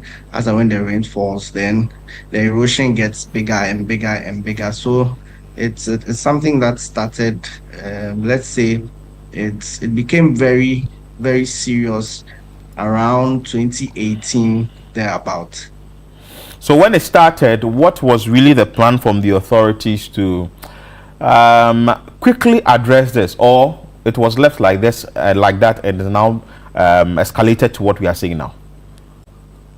The funny thing is that authorities have been there. I remember even in 2018, I remember the former road minister was there. The other road minister, Asansu Boachi, also the another road minister too came there. The place has been assessed so many times, but then still nothing has permanently been done about it. From where you sit as the assembly member, I'm sure that when you go to the Gas South municipality or you go to the assembly, you get information. What has really held on to measures or plans that will be used to mitigate this or to address the situation? When it comes to bigger projects like this, normally it's beyond the municipal assembly's capacity. It's normally built on urban roads and then highways, profoundly the Ministry of Roads. And so the assembly does not have too much grips or is not able to, channel some of our resources to some of these very big projects. And so ours is to try and lobby or speak through the MCE to the main bodies, that's the Ministry of Roads, urban roads, so that they can come and then assist or get the work done. All right, so obviously as we are now witnessing and realizing, clearly the rains are back again, and usually the rain makes erosion worse. So what are you doing to mitigate the situation so no emergency happens or no life is lost? Yes, so as far as I'm concerned, some of the roads are already on contract. You realize that there are some drains that have been constructed and they're on the verge of dilapidating. There was a contractor on the road, but then somehow we couldn't find the contractor. A few contractors as well. In fact, in the beginning of last year, we met with these contractors and we tried to find out what the challenge was. They were all singing one song. The main challenge was with payment, and that's they've done the work and they've raised certificates and they've not been paid. So until they are paid, they will not be able to come back to sites. So what I'm aware of also is MP is also trying to push for these contractors to be paid so that they can come back to site. And so this is what has taken a very long time. You can realize that even the work that they've done is breaking down. Yes, I was about asking that. So is it that they have to be paid for what is going bad now, or what exactly are we talking about? Continue from where? Yes, because if you have continue, you have to start all over again. Isn't that the case? Yeah, that's a problem, because even what they did, they've not been paid to continue, which means that what they've already done is now dilapidating. And from what I know, once they've done the work, they should be paid so that they come and then continue the work. But unfortunately, what has already been done is even falling off, which means that it will be double cost implications. It means that they will have to come and manage what they did already that is falling off and then continue with the remaining processes. Wow. Is the Botiano Township gradually washing away, like what is been said? But you, as the assembly member there, what do you have to say about this? Is it gradually washing away? In fact, it's a big challenge. It's a very big challenge to us, especially at the New Botiano. These pictures and areas you are seeing is specifically at the New Botiano, Adansman, Masalachi area. And years ago, it didn't used to be like this. And now this is the challenge that we are facing. I know of so many people that have abandoned their houses and gone to, and it's very worrying, because you can imagine the state of the road. It means you can't even drive to your homes. You can't even walk to your home. So it's a big challenge which is really bringing down the face value of the Botiano area. You also realize that we are always in the news, especially at the Atala area. And the main challenges, especially at the Atala getting to barrier area, the main challenge is because the top where you are seeing from New Botiana, the top, the drains are not being done. And so when it rains, it pushes the sand all the way to the main road. So it chokes the highway, the main roads, gutters, and then the water overflows. But if we are able to construct the drains within the neighborhoods itself, that will help the situation. That will only push water to the main road, and then it will solve the problem. So we really need solutions to some of these things. So are there schools around that area? Yes, there are a number of schools around the area, which is also a challenge to our children as well. Right. So during this period, is there a possibility that not a lot of children are going to be in school because obviously the rainy seasons have started, and yes, there might be erosion, and these erosions might cause some flooding, and any disaster can happen, God forbid? Yes, it's a challenge because there's a school, there's one school I know of that is really being affected with this challenge, but there are other schools, fortunately, they are not too close to this area, but the ones that are close to this area are really being affected. And I remember a few years ago, even 2 children lost their lives because of this challenge. Even yesterday, when it rained, there was a car that got stuck at the Babadogo drain, and people were in the car, about 3 people, and the water managed to push the car. The driver actually lost control and pushed the car to a certain area, and it was a very bad situation. So this is a serious challenge that we really need assistance and urgent assistance on, because you can imagine now we are getting into the rainy season. It means that what we are seeing is going to get worse. It's going to be worse. Wow.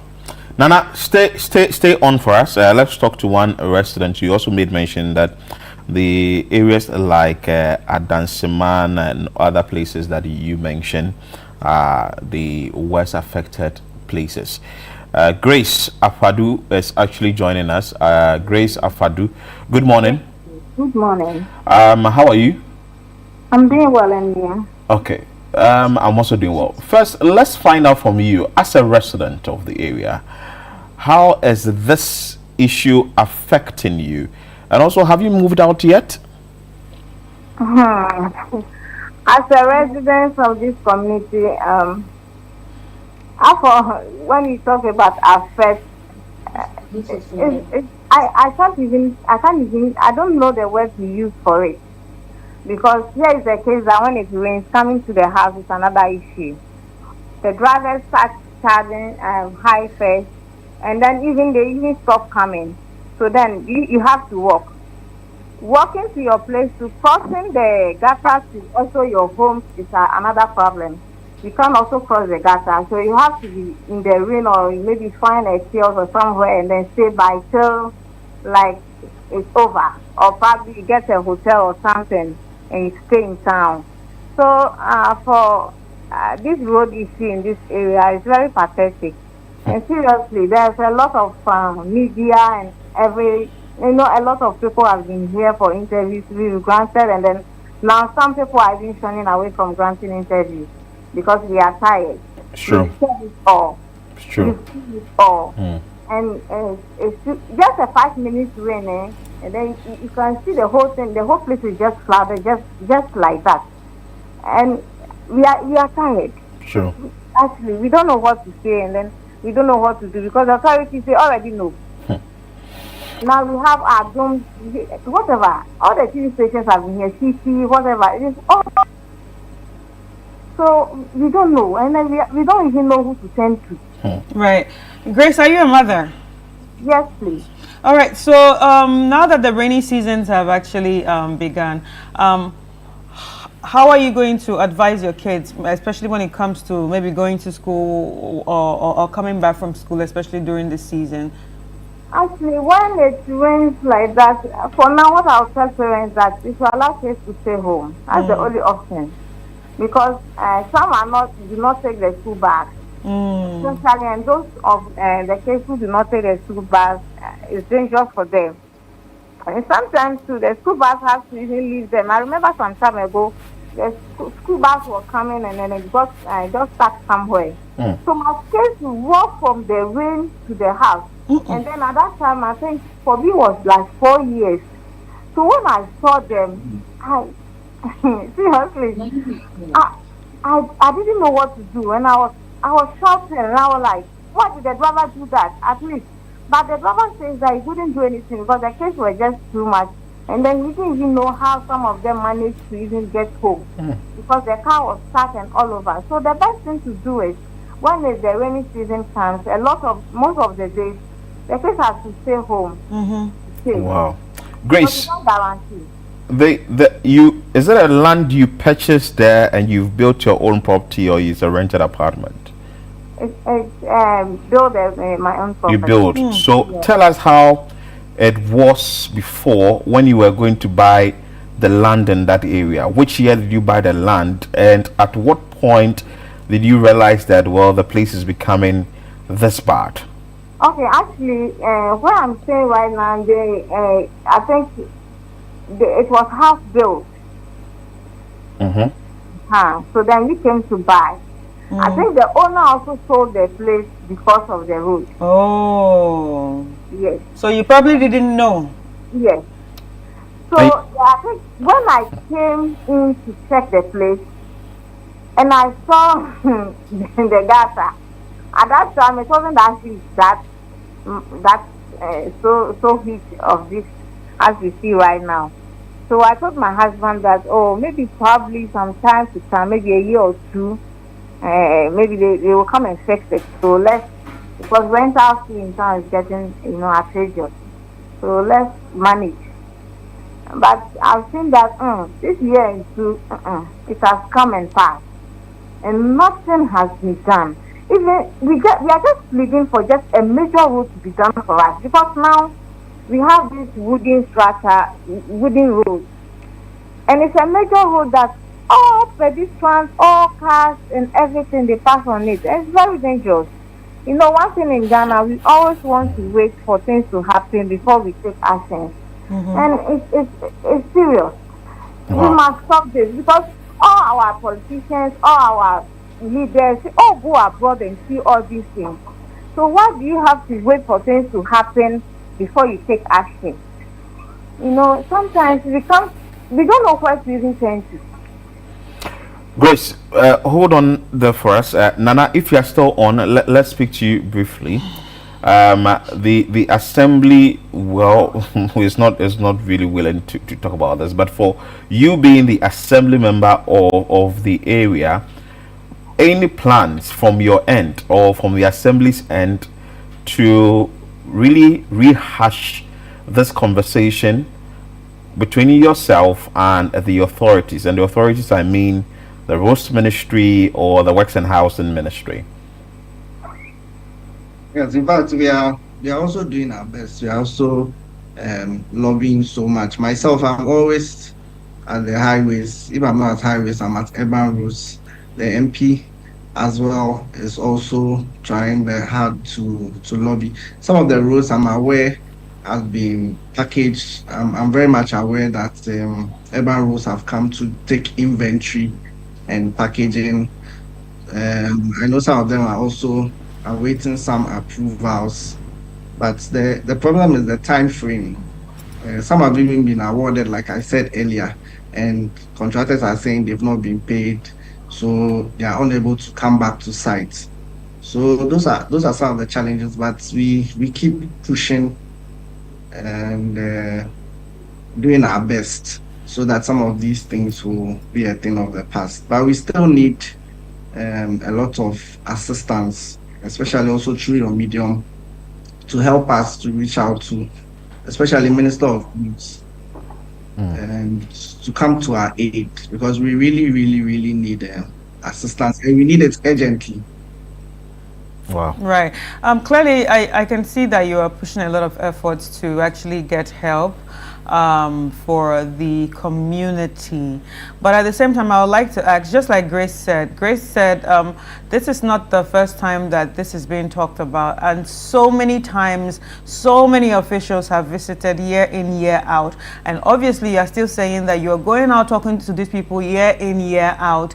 How does it make you feel that year in, year out, these same people just keep coming to observe, you know, point fingers, probably write notes and do this and do that, and yet no result? In fact, it's very frustrating. And especially where I sit, and I'm very close to the people. So you can imagine, they're always asking questions, always coming to your house, always complaining, especially the taxi drivers, always complaining to the extent that even some of them even threaten to even do demonstrations and the likes.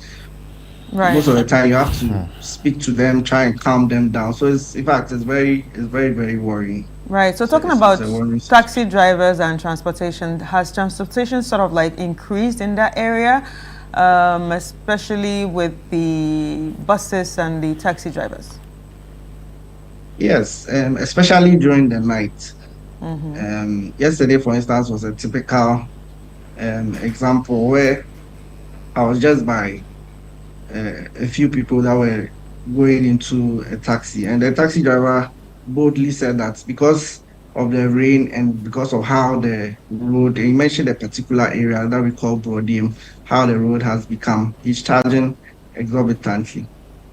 So it's something that is also affecting the fares from the taxi stations, and sometimes you speak to them and they are able to argue with you because they are telling you that look at the roads, and they have to go to shop and they have to buy this and they have to buy that, and sometimes their car even breaks down, and so it gives you almost no arm to try and then convince them in that regard. Some also have to leave their cars and even go and ride on Okada as well. So it's a challenge.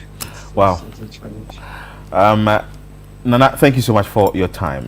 We will conclude with Grace there. Nana, thank you so much. She's a student member for the lecture area there. And Grace, what is your biggest fear?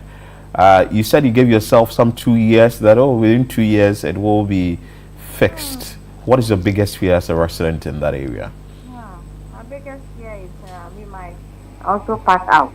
Because we are even thinking about that, to relocate, because now we are very close to the gutter. We are very, very close to the gutter. So if nothing is done by in the next year, maybe it might come closer to the building. Then we have a building right beside me that is even closer. That now they can't even park cars in their house, so they park it somewhere, and then they walk to the house. He has a car now; he can't park there. So we are closer to that building.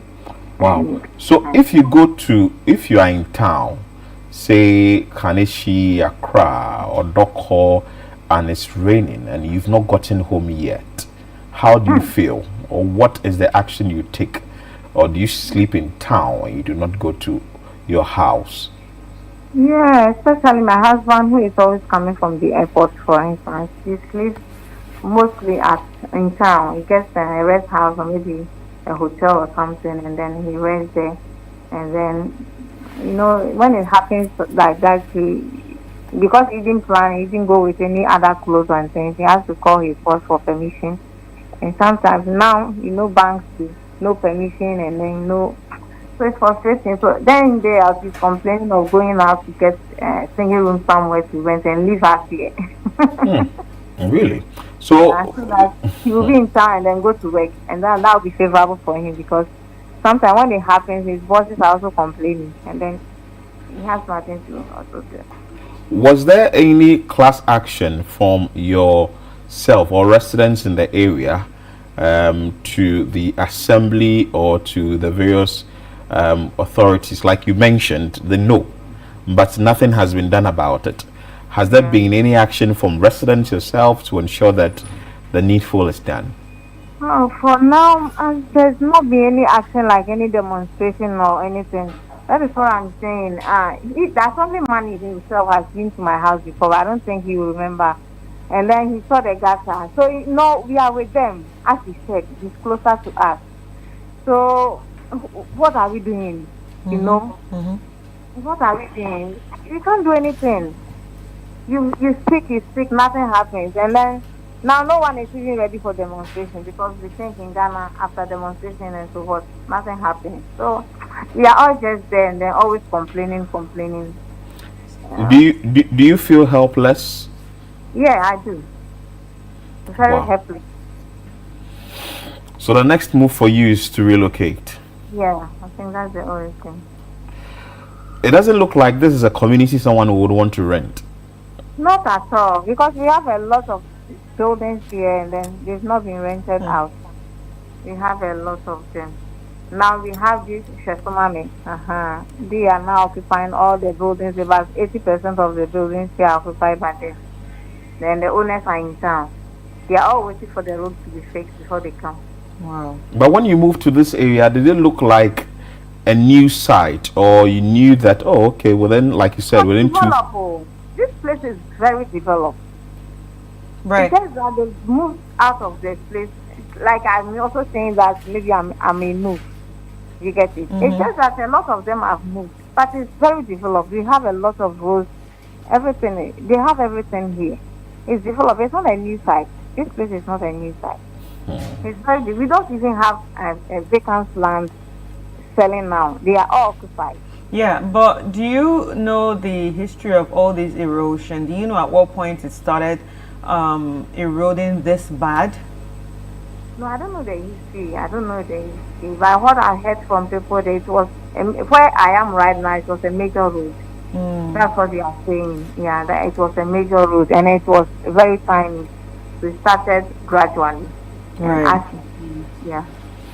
So how many days or weeks or months are you giving yourself before you relocate if nothing is done about it? Maybe 1 or 2 years. We are thinking of 1 or 2 because it's coming closer. Okay, Grace, thank you so much for your time. Thank you so much. I wish you all the best, and we just pray that your authorities will work on it.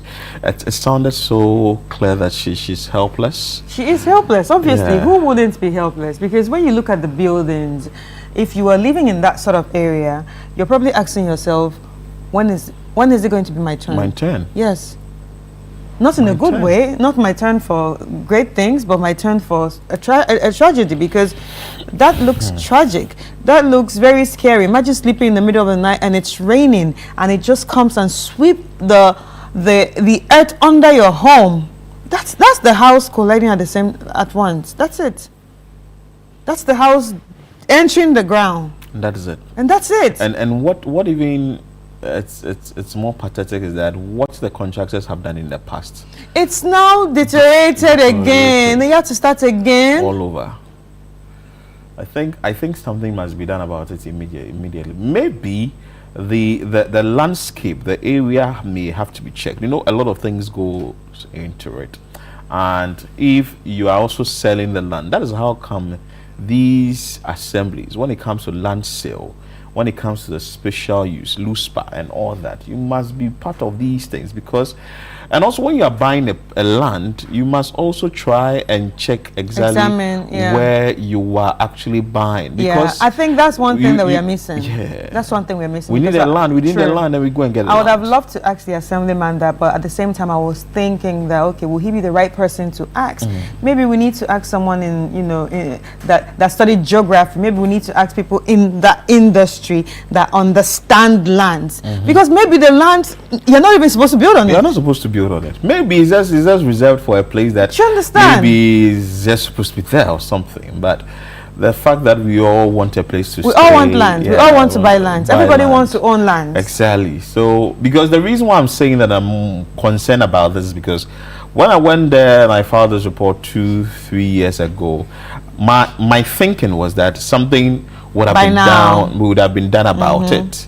But if the amount of money actually needed to fix this is that huge, there are a number of things that will come inside. People will now be doing the checking and all that and be saying what exactly they want to do and exactly what they want to find around it. But it makes it very difficult for residents to stay in such a community. Maybe the assembly would have to explain to them what really the challenge is. If they've been following with the Growth Ministry, they've been following with the Works and Housing Ministry, no, but you see, that is if the assembly what can be done knows. about it. Oh, there's some assemblies are aware. From what Akwesi said, the assembly is aware. From what the assembly member said, the assembly is aware. From what the residents said, the assembly is aware. But the money needed to fix this is way beyond the assembly. Might be the problem. It's way beyond the assembly, and the assembly cannot actually hold on. And you see, this place is an area that water washes through. Let me put it that way. Exactly. So it's definitely, there's going to be more erosion. There's going to be erosion. So you would want to, people are building on waterways. People are, that's also, exactly, so the water will definitely find its own course. Yeah. The water will definitely find its own course and all that. So I think that if something has to be done about it, the residents must be actually aware of it. And like you said, but I'm so sad that people are actually moving out from this area. Well, you see, in as much as you're sad, I think that's the best thing to do. I think that's the best thing to do, because if nothing is done about it, say this year, next year, we're gonna be hearing a lot of bad news from that area. Yeah. So if people can afford to leave the place, they should leave. They should. In 2023, in an interview with the Gasouth Municipal Chief Executive, Mr. Joseph Nyani Stephen, he said that he led a team of urban road engineers to the community to assess the situation, to enable the assembly to find solution to the problem. He asked the residents to be patient, adding that in the coming weeks, the assembly will start work in the community to make sure the problems are resolved. But as we speak now, the problems are still same. And what we are concerned about here is the fact that the rains are here. We wouldn't want to record another incident where we will have children dying as a result of this. Because like the question you asked, our children are schools in the area. And of course, there are schools in the area. So something must be done about it urgently. So it looks like the way things are going, the assembly might want to push the ministry to actually check and get to fix the problem, but also the fact that residents are also moving out of the place. It's another big problem that has to be dealt with, because people are now putting up their structure, they're building their homes. Some have bought. Like Grace said, they went to check, they bought it and all that. And please, I also entreat you that you should be careful. The places you buy. Maybe you can go to a place like this. But Chris, I want to give you a plot there. Hey, lazy for swimming pool. Swimming pool. So when the water is going, all of us will swim together. But it's a very serious problem. You know. This actually reminds me of one time we had a discussion like this on the show. So people are also reminded that when you want to buy lands, I think the best time to buy your lands is go and check it out during the rainy season. So you see how very true. How it is. If you want to rent a place, check it out during the rainy season. Because when it's a dry season, you don't see it looks perfect. The place it looks great. Everything is dry. It looks great. It looks perfect. It looks livable. But I think you should actually do your due diligence to go out during those times, and also to people building, on the waterways. Some of these things are the cause of this. But you see, people building on waterways, well, I've gotten the land. I need to put in the needed measures and all that. But you know what? You take a quick break here. When we come back, we'll bring you more on Breakfast Daily on Channel 1 TV. Stay with us.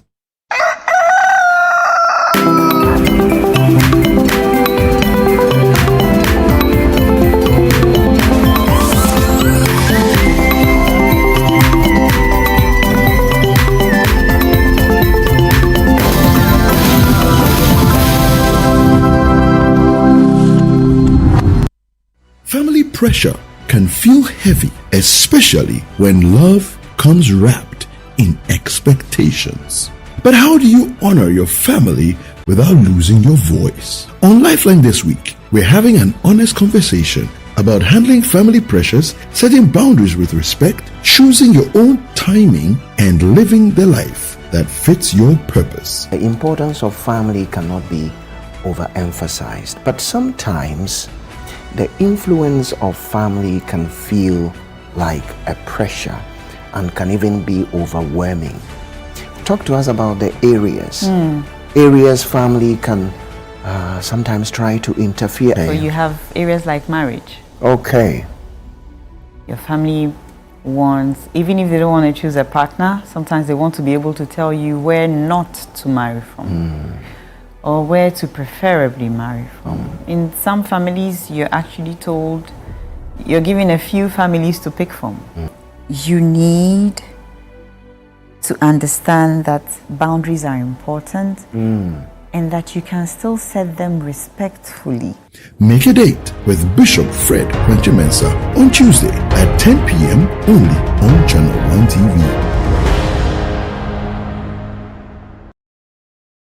From Accra to Buenos to the game. Every badge carries history. Every player brings a story. Every number means something. Welcome to World Cup Central, only on Channel 1 TV. Hello and welcome to another episode of World Cup Central right on Channel 1 TV. Your home of football intelligence with African energy and global perspective. We're taking you beyond the highlights, from powerful eye-opening stats to sharp breakdowns of every qualified nation to insights that change how you see the beautiful game. Their first appearance was in 1930 and their best finish at the World Cup was third place in 1930. That was a long time ago. Every Friday at 3 p.m. This is your favorite current affairs show here on Channel 1 Television. On The Point of View, we pick the right topics, get the right guests, and ask them relevant questions on issues that matter to you. With the complexities of the issues happening around us on a daily basis, it's the hard-hitting conversations and the probing questions of The Point of View. So what is the Public Account Committee's job? So what we do is to scrutinize, clarify, and find out why certain infractions have been made. What do these IMF programs try to do? The current program is for budget support. Okay. There are no projects attached. That teases apart the twisted entanglements of politics and governance, as well as religious and social discourse. The Point of View brings you the policymakers and duty bearers and drills down to the very bottom of issue. What authority do you have? The Point of View airs every Monday and Wednesday at 9 p.m. only on Channel 1 TV.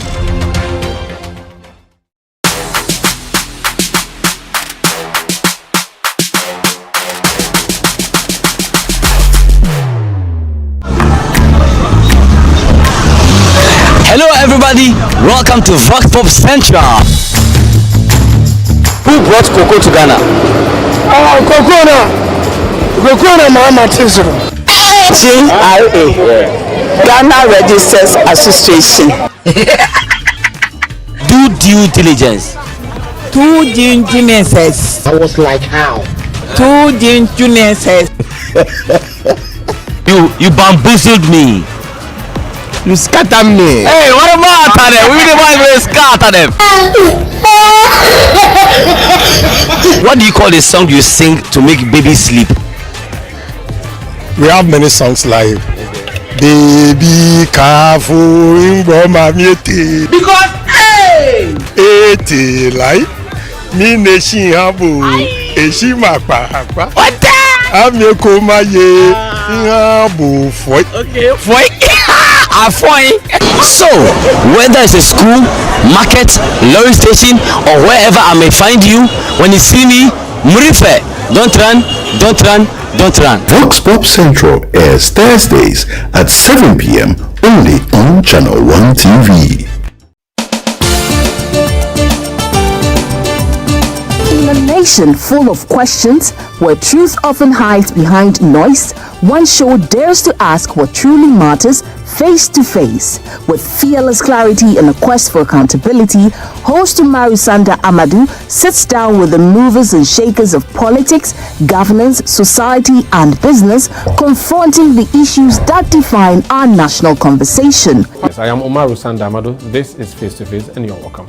I say very often on the floor of Parliament that when we were in government, we got some things right, we got some things wrong. Are you still planning to go to Parliament, or you want to look at National Party office position? No, I'll be going back to Parliament. There's an unfinished business which I need to do. Sports has 3 legs: development, management, and promotion. Disintegration is extreme. We do not wish that even on your worst enemy. Every Tuesday at 9 p.m., join Umaru Sanda Amadou on Face to Face as he digs deeper, challenges power, and reveals the stories shaping Ghana's future. Only on Channel One TV.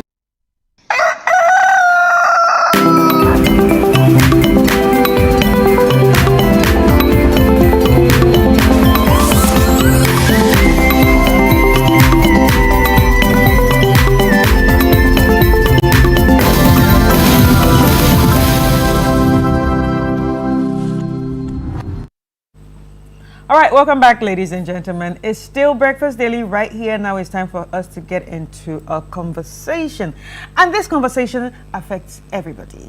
I mean, so everyone has to sit down and listen to it because it's a health conversation. And when it comes to health, yes, it really concerns each and every one of us, especially for people who plan to have babies, for people who have babies, or for pregnant people.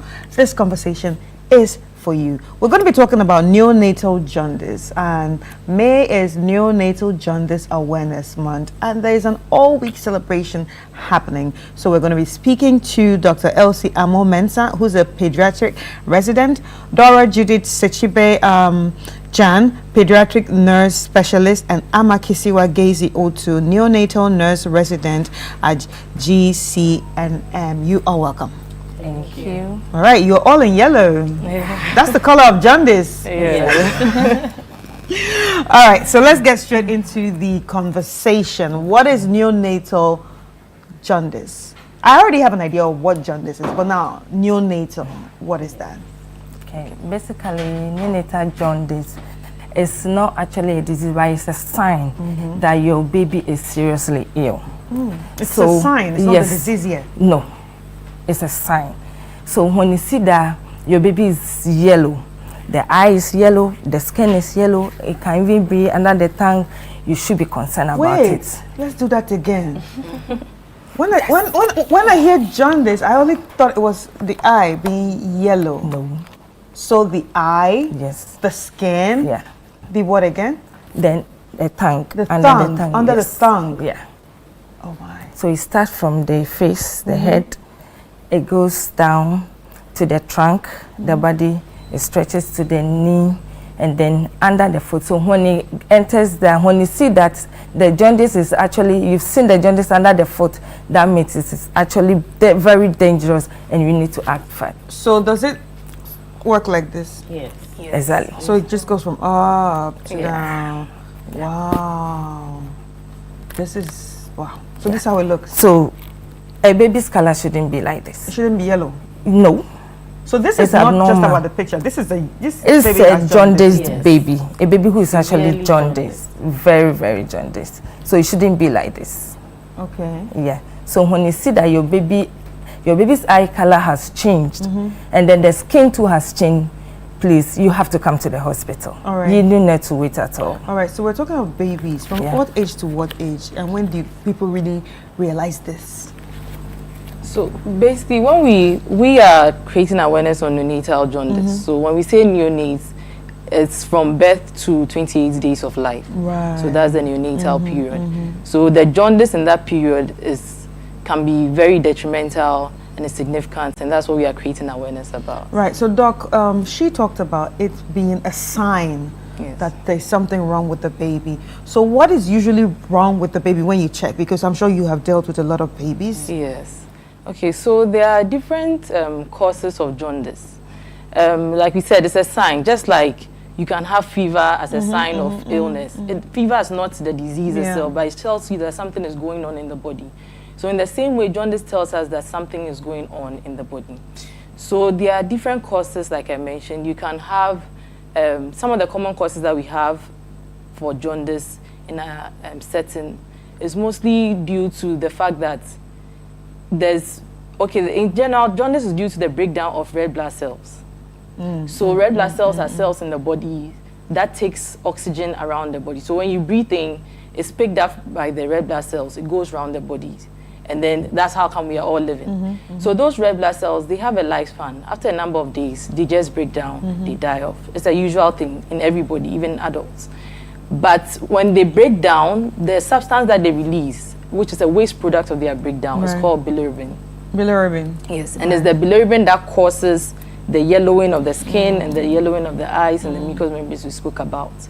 So when this level is very high, and in children, especially in the first week of life, it can cross and get into it can get to the brain and then cause significant complications known as long-term connectors, which is permanent brain damage. The causes we have for the jaundice one, it could be that, so anything that will cause the cells to break down. With neonates, the issue with them is their cells, they have very high red blood cells. If we take a neonate's blood and we take your blood, they'll have more red blood cells than you do. Yes. So they have a lot of red blood cells, and the red blood cells are breaking down earlier than they would in the adults. So then you then have more bilirubin being produced at a faster rate.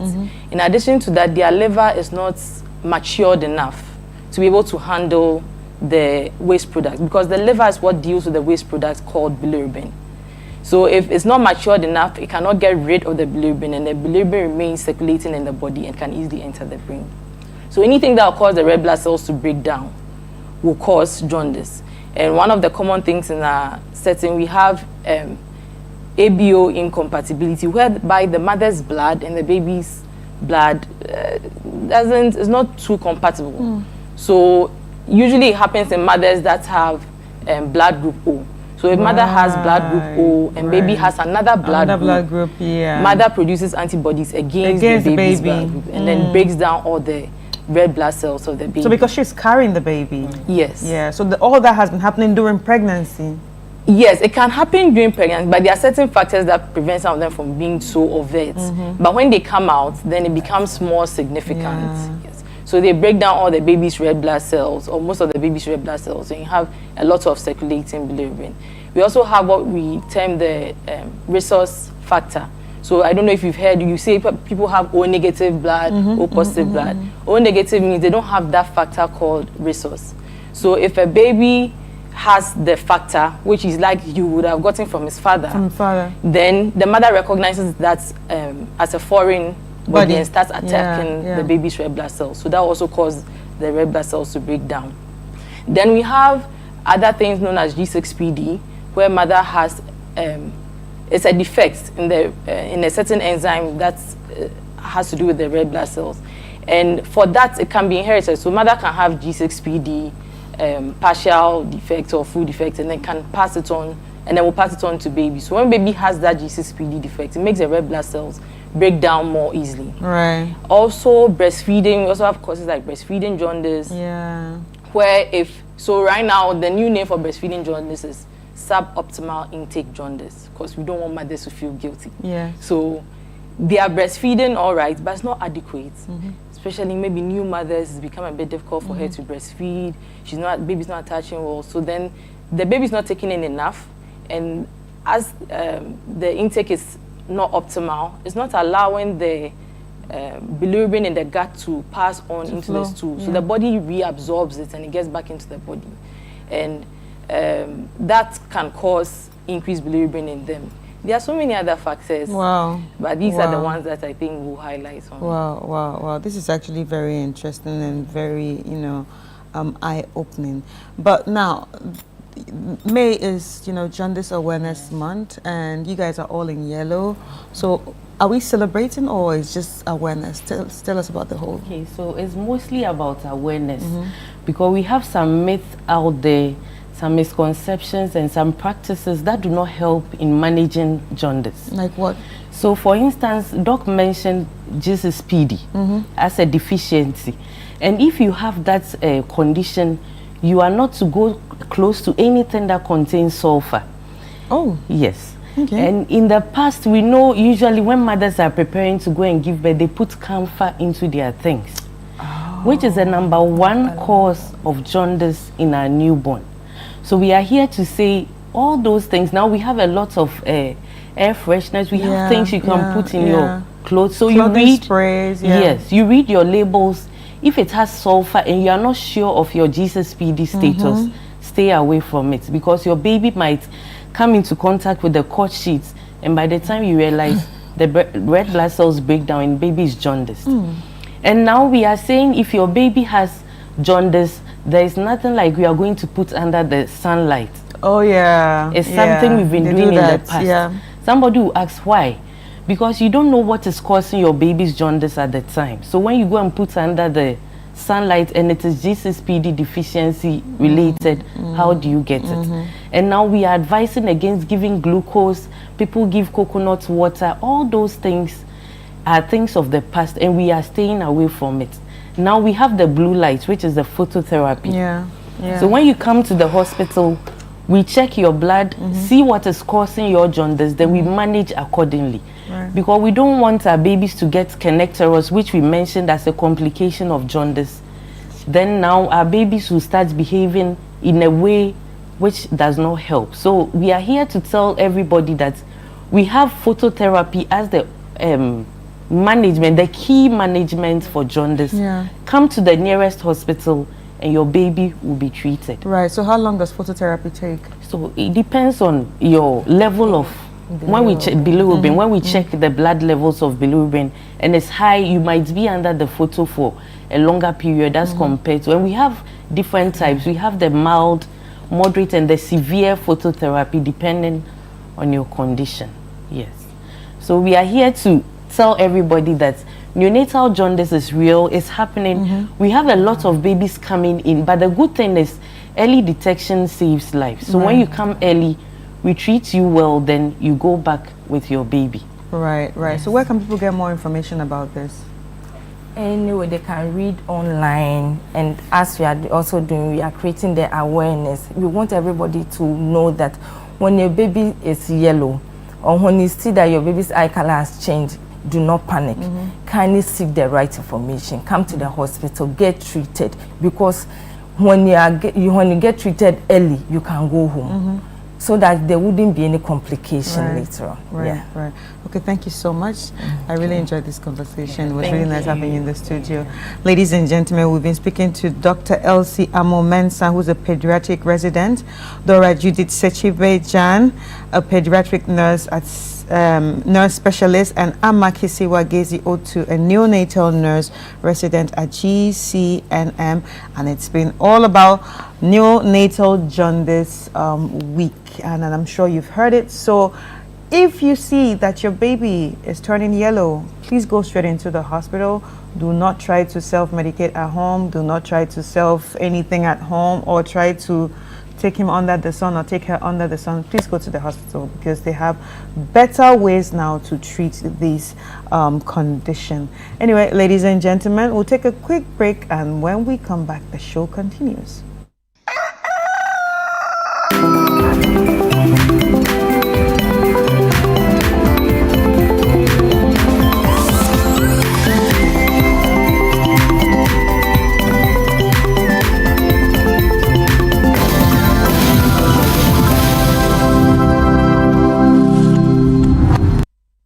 Family pressure can feel heavy, especially when love comes wrapped in expectations. But how do you honor your family without losing your voice? On Lifeline this week, we're having an honest conversation about handling family pressures, setting boundaries with respect, choosing your own timing, and living the life that fits your purpose. The importance of family cannot be overemphasized, but sometimes the influence of family can feel like a pressure and can even be overwhelming. Talk to us about the areas areas family can sometimes try to interfere. So you have areas like marriage. Okay. Your family wants, even if they don't want to choose a partner, sometimes they want to be able to tell you where not to marry from. Or where to preferably marry from. In some families, you're actually told, you're given a few families to pick from. You need to understand that boundaries are important and that you can still set them respectfully. Make a date with Bishop Fred Quenchimensa on Tuesday at 10 p.m. only on Channel 1 TV. From Accra to Buenos Aires, from Lagos to London, the world is locking in for the greatest football spectacle on earth, the 2026 FIFA World Cup. But before the first whistle cuts through the noise, there's a deeper rhythm to the game. Every badge carries history, every player brings a story, every number means something. Welcome to World Cup Central, only on Channel 1 TV. Hello and welcome to another episode of World Cup Central right here on Channel 1 TV. Your home of football intelligence with African energy and global perspective. We're taking you beyond the highlights, from powerful eye-opening stats to sharp breakdowns of every qualified nation to insights that change how you see the beautiful game. Their first appearance was in 1930 and their best finish at the World Cup was third place in 1930. That was a long time ago. Every Friday at 3 p.m. we serve it fast, bold, and electric. No fluff, just pure football knowledge delivered with style.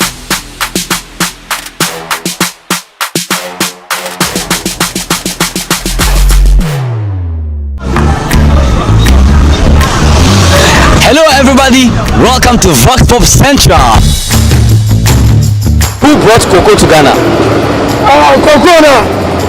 Cocoa Mama Tisro. GRA, Ghana Registers Association.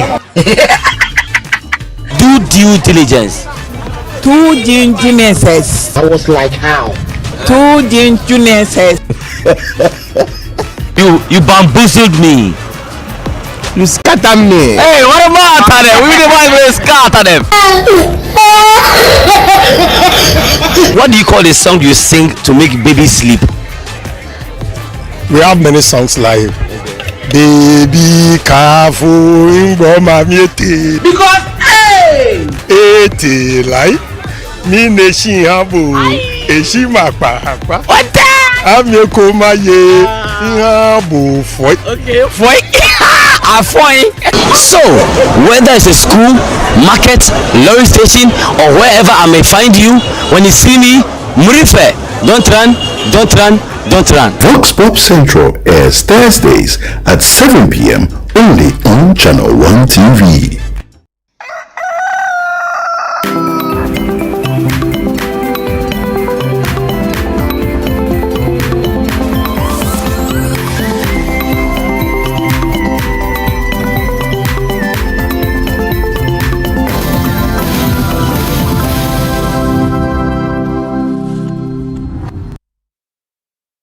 Grateful that you stayed with us, your breakfast daily. That was an interesting conversation Chris Carter had with the doctors there on jaundice, and as a parent, jaundice. Yeah, neonatal jaundice in babies. Babies. Yeah, so you're supposed to be from very birth careful. to 26 or 28 days. Yeah.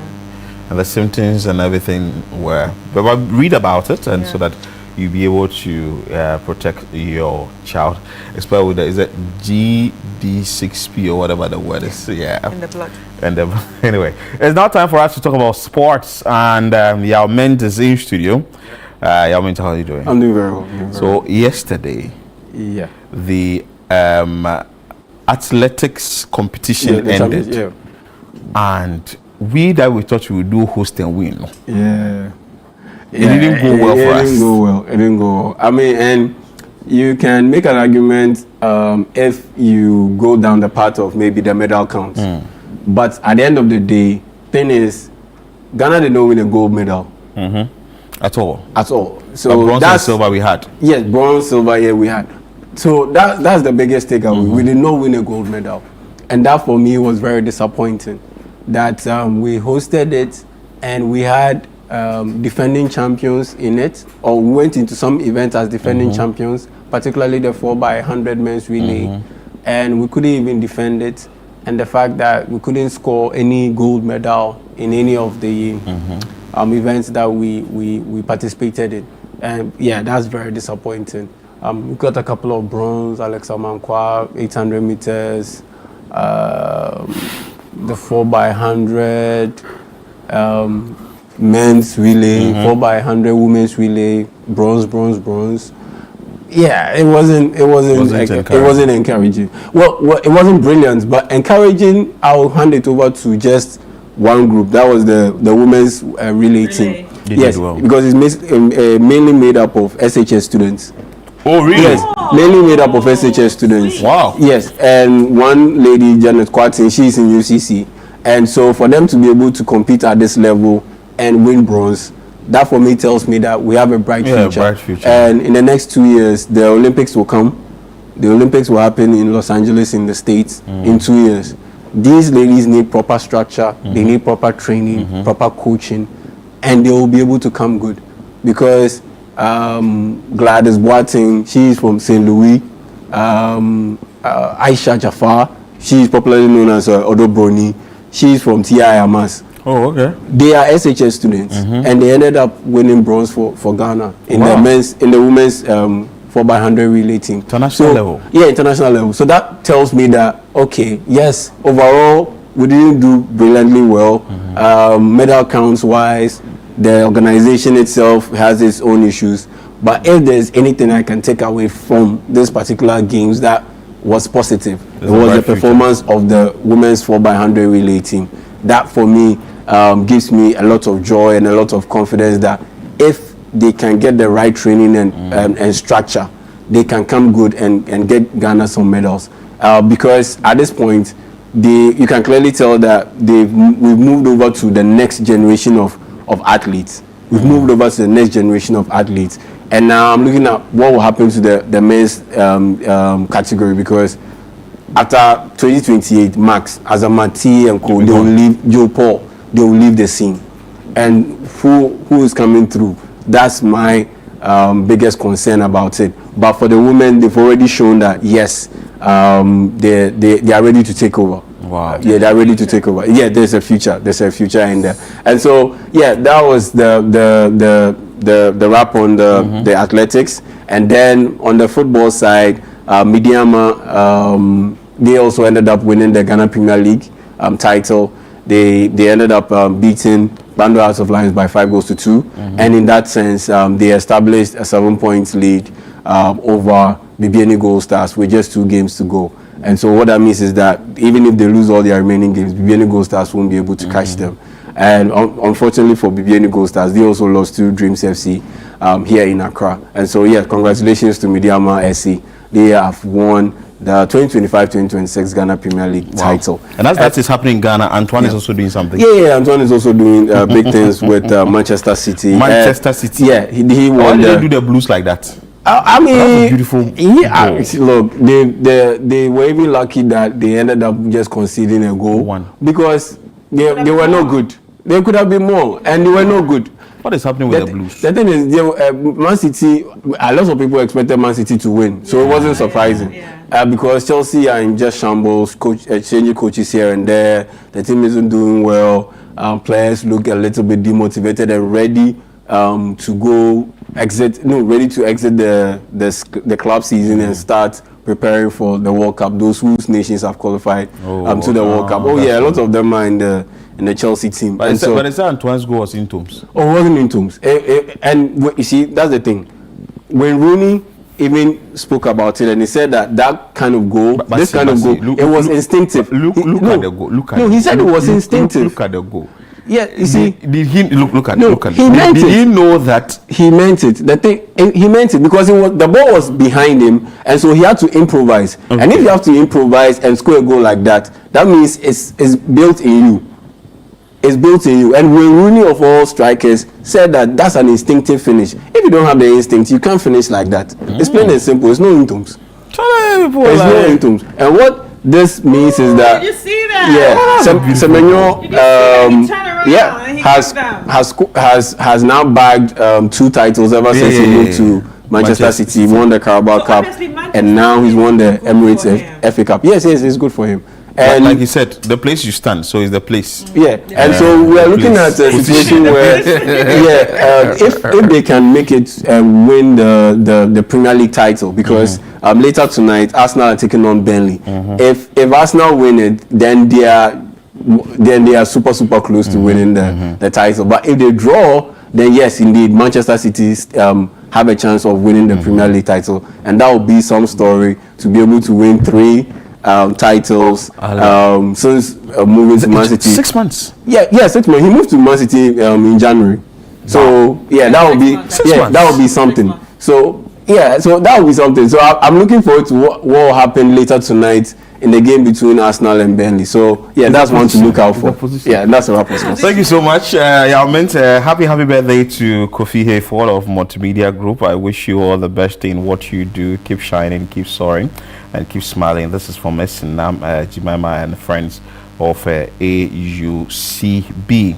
I also have another one here which says that a happy birthday to Honorable Richard Champo MP for BI East and Second Deputy Majority Whip in Parliament. Wishing you a wonderful birthday filled with joy, good health and continued wisdom. Thank you for your dedicated service to your people and nation. More years and greater impact from Mrs. Irene Laye, your staff and your personal reflexologist.